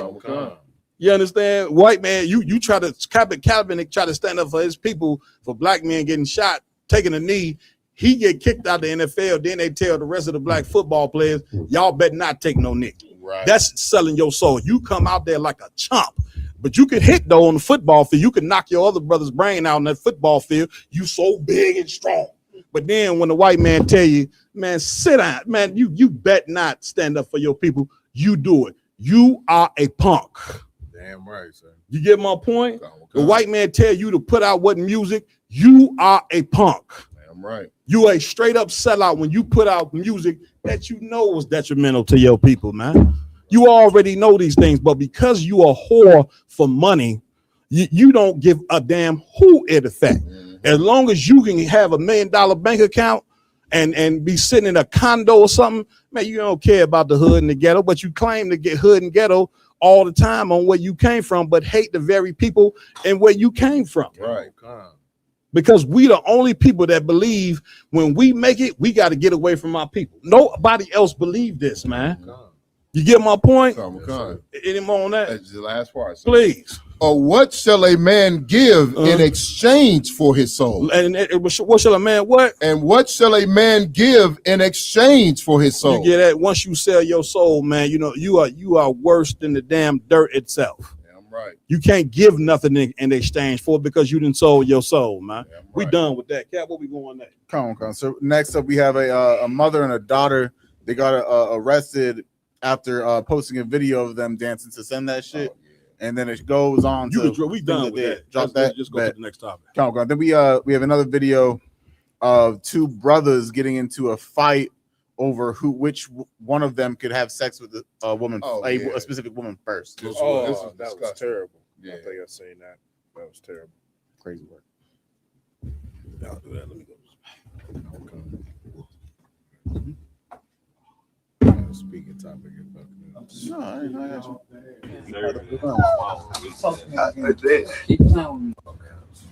This nigga right on my mom. He deserves that on my mom. Keep playing with me on my brother, nigga. That's like a hoe, nigga. We might need to open one of the bottles. I'm glad I found my Going out sad.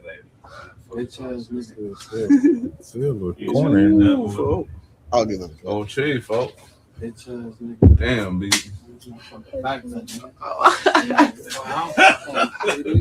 Oh, Jay. Touch me again.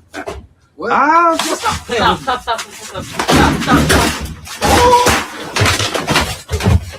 Hey, damn.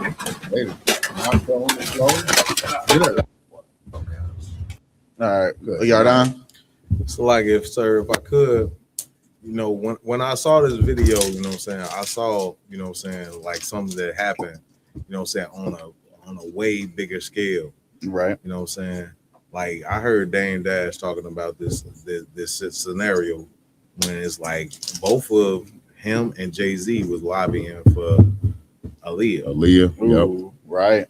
You know what I'm saying? So now Dame Dash, he feel like he won that, you know what I'm saying, because he was able to conquer and get that woman, you know what I'm saying? But on a way bigger scale, like you looking at many lives that was, you know what I'm saying, that was brought in the midst of that. Like, you know what I'm saying?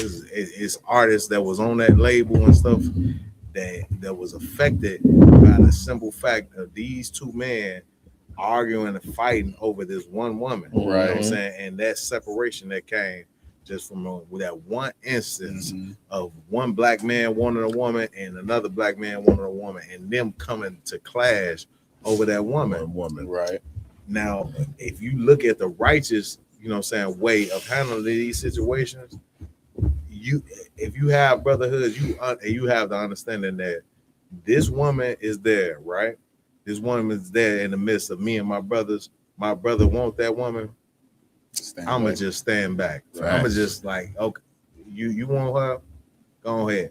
You can shoot your shot and miss. And my hands off for me because that's who you wanted, and that's simple as that. Just having that brotherhood saves so many different lives, and that situation like that don't happen in our community. And if I may, please. And that's why the Israelite School UPK under Convention 100 is so beautiful.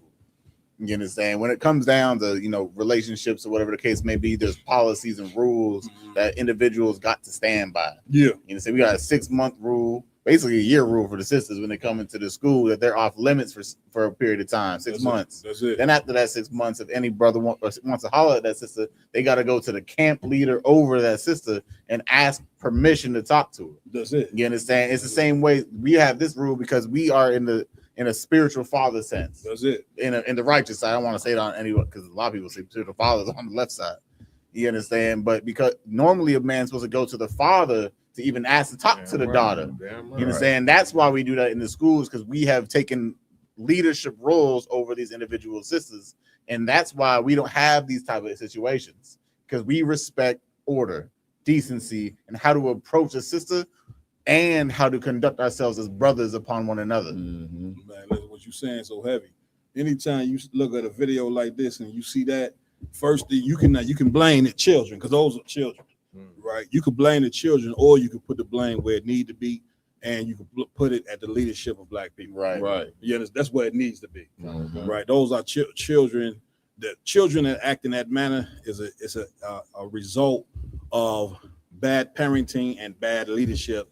And this is how that's how the children turn out when you don't have the proper leadership. They end up with two cats smacking the girls behind. She obviously didn't care. You get my point. All three parties mental illness. Yeah, and it goes right back to the very institution that you think is teaching you about God, the Christian church. That's a fact. You might Ramadan.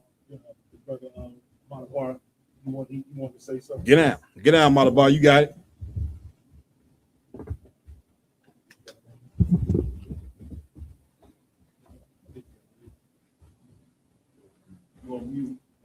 You on mute, Malabar.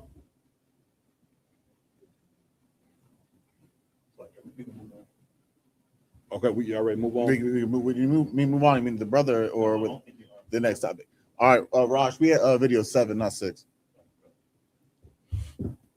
But so we done with this one. So next up, what we have is we're gonna go into the power of the black dollar. Most time, correct. I used to want the prison more than that. Right? Yeah.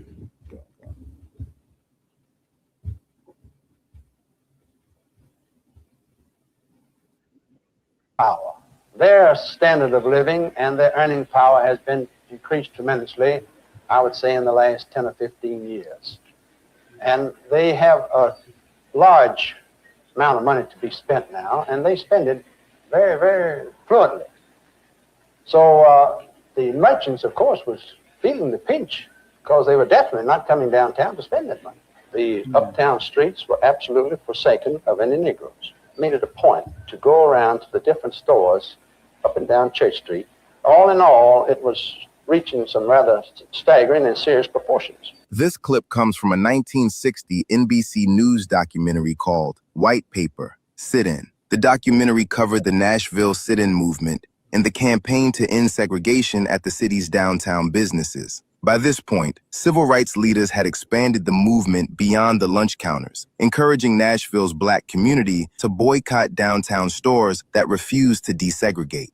In this clip, white business owners described the financial impact of that boycott. You see that the whole civil rights leader, they say boycott the white stores because they don't want to integrate. So boycott, which we should have continued to boycott them, even if they accepted us or not. You get my point? Go ahead. You want to say something? Go ahead, y'all done. So like I said, one thing that I do see too, you know what I'm saying, and what came from all of this is the fact that, you know what I'm saying, like the demonization of the black businesses. You know what I'm saying? If we look at it in our black communities, it's been you know what I'm saying, like a black cloud put on all black businesses. They, you know what I'm saying, if you go to a black business to get the same service that you're gonna get from these white or other nationality business, that you're gonna get a lower grade. You know what I'm saying?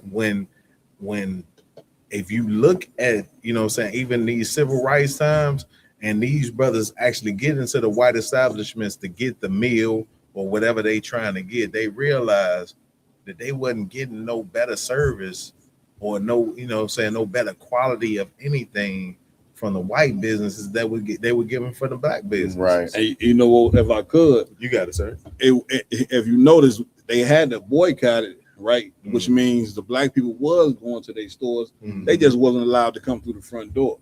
Right. Remember, you know what I'm saying? Black people either had to go to the back door to get their meal. You rather go to the back door to get your meal from white people than come to walk through the front door of your own.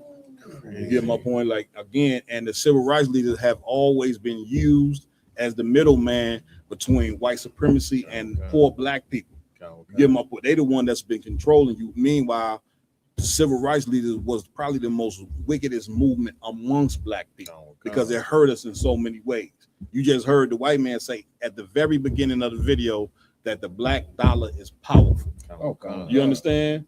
Go ahead, finish playing the rest of that, Raj Rob. Well, the boycott pretty well killed business downtown.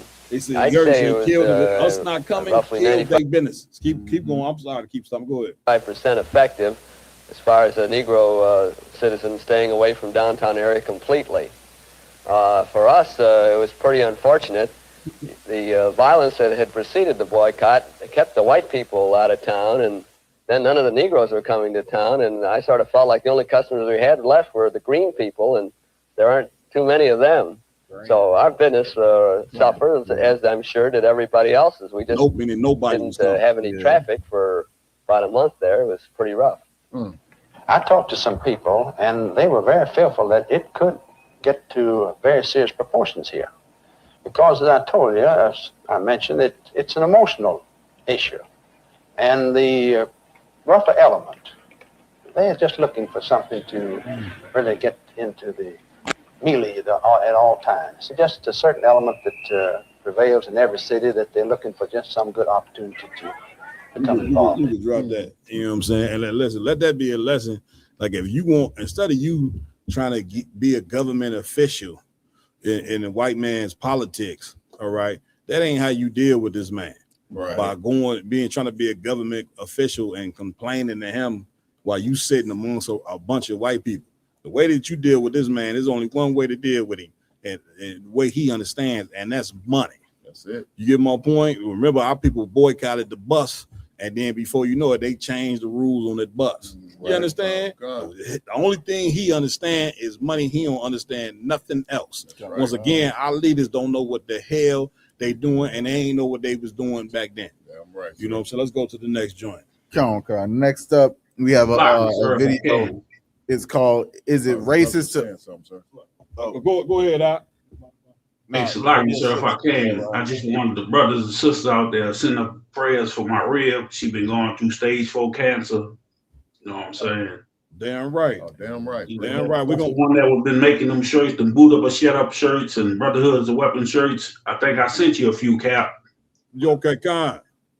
Yeah. So I just want the brothers and sisters to send up prayers for my rib and everything. It's a lot. I ain't even got y'all. No, absolutely. Get. You know what I mean? If y'all could send up prayers for this sister.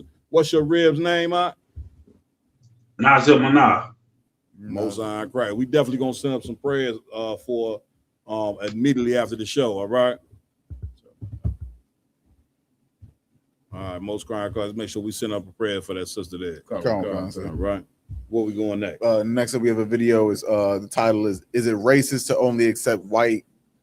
Is it racist to only accept white refugees?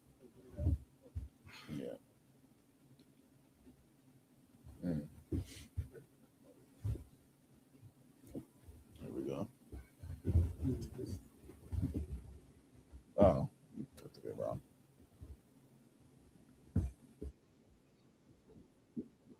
As the Supreme Court gives the White House the green light to deport hundreds of thousands of legal migrants, like Haitians, we're learning now that at the same time, the White House is rolling out the red carpet for white South African refugees. According to the New York Times, the administration is putting together welcome bags that include an Android tablet, an American flag, copies of the Constitution, and literature sanitizing American and South African history, claiming that South Africa promotes discrimination against white people. They will also give the refugees a report commissioned by Trump downplaying the role of slavery in America's founding, and a children's book accusing South Africa's government of favoring the Black population. Look, it is a fact that in the last year, since October 2025, 6,000 plus South African refugees have been allowed into this country. 3 have been allowed in from Afghanistan, and 0 people have been allowed in from anywhere else. How is that not a policy And by the way, only white South Africa. The white people I'm talking about now. That's where Elon Musk so happened to be from. Right. Oh, I got me. Maybe he ain't got nothing to do with all the refugees that's being let in. Right. Yeah, man. Go ahead, play it. Africans, not black South Africans. How is that not a racist policy? So South Africans are Africans. They are citizens of the nation of South Africa. They reside on the continent of Africa. For decades, this country, they are African. Whether they are white or black, they are African. And for decades, this country has taken in millions of refugees from several African nations that have been destabilized. Somalia, so much so that we've changed the entire demographic of a U.S. state. But Somalia, Eritrea, South Sudan, Democratic Republic of the Congo. What do all those places have in common? We've taken in millions. What do all those places have in common, Caroline? So now we're taking in, what they all have in common is every single one of those nations that I just listed, including South Africa, are African countries. And we've taken in millions from the others, but we're taking in 6,000 from South Africa. And everyone's is that all of those Caroline, you know countries what's going on here? And actually literally experiencing 6,000 war, and it's embarrassing. famine, civil war. Please don't do that. It's so embarrassing. All are African. It is not that, okay? Obviously, right? Those are places where there is actual conflict, where there is actual war, where people are actually being killed. Trump is basically saying the only people who we will let into this country are white people. Yeah, they're African. He basically, no. Whether they are white or black, they're African. Stop it right there. I mean, that's basically what's going on. It is. What killed me is the care package bag that they said they're giving them as they come in here. You know what I'm saying? They want to, now again, we are not African. We Israelites, two totally different people.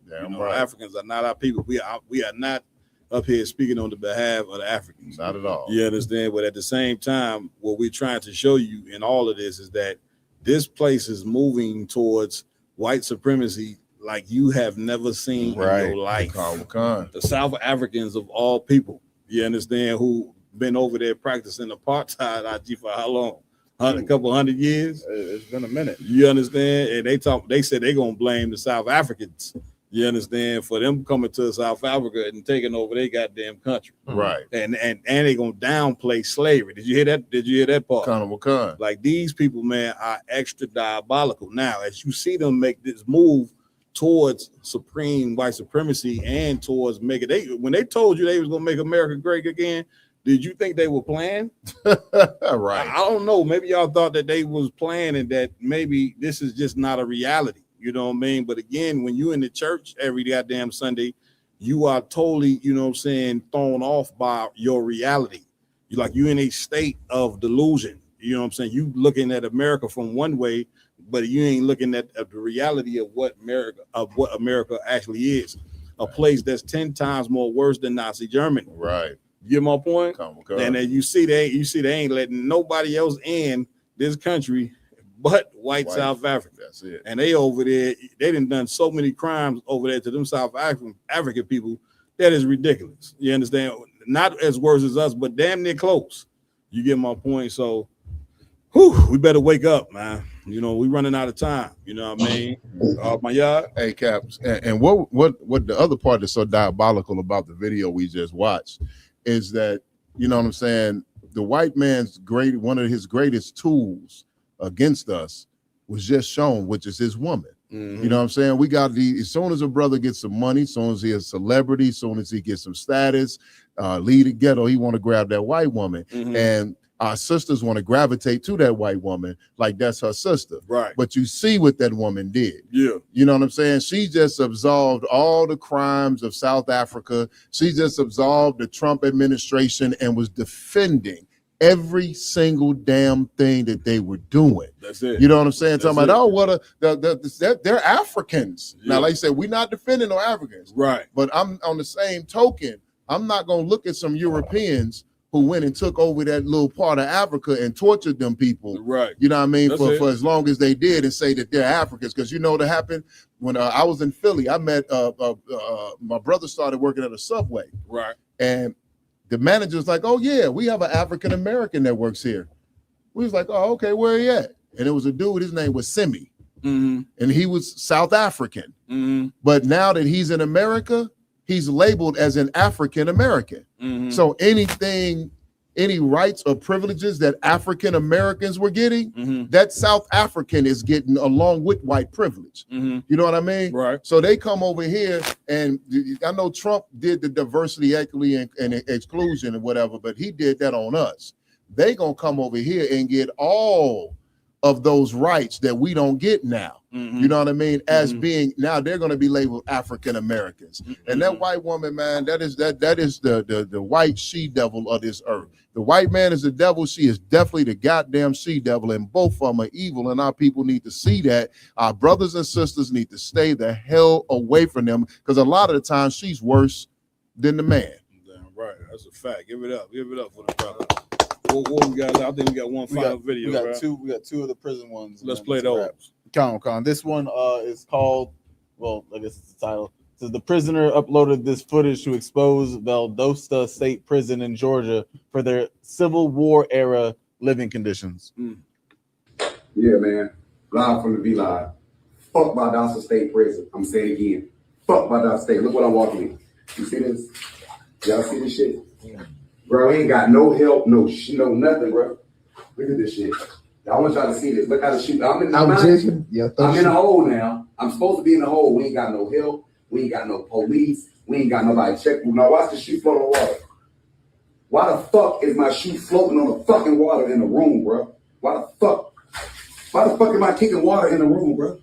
Ain't no fucking help, bro. Hold on, this shit get worse. Hold on.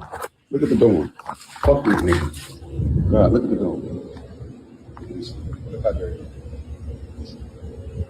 Filthy as fuck. Water everywhere. Water everywhere. Trash out. Shit fucked up. Get me back on camera. Yeah. Free me. They locked me up and put me in a hole with no DR, no nothing. I'm sitting in a hole for nothing. I'm walking around in water when I was just working in the kitchen and I just got put in for a pre-release program. I ain't doing nothing. They don't give a fuck about us. Look at the place. Look at this shit. This shit is raggedy. I don't even have a light in the room. I gotta use my phone for the light. There is no light in the room. There's no light in the room. Y'all free me, man. I can't make this shit up, man. Play the next video. Go on. Good night. And this the next one is called Negative Effects of Long-Term Confinement Surface at Clay County. My idea, something you want to say? New are starting to let them play it with you. Right? Bro and Nunu are starting to feel the negative effects of long-term confinement.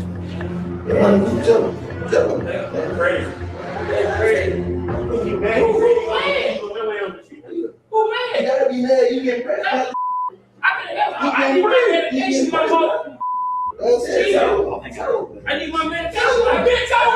I've been told. Swing. Swing on me. You want to? Hey, no. You want to fight? You want to fight?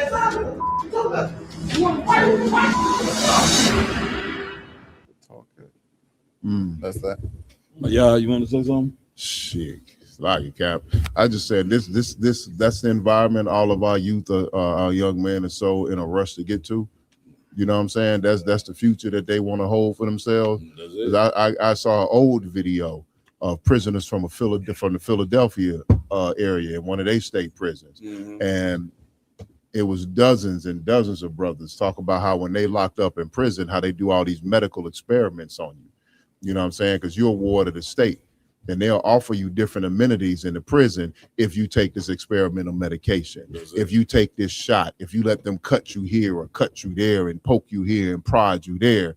And then the long-term effects of these brothers when they get out, now they got cancer, now they going blind, now they losing their limbs. The doctor done cut on them in a place they haven't been able to feel for the last 20 and 30 years.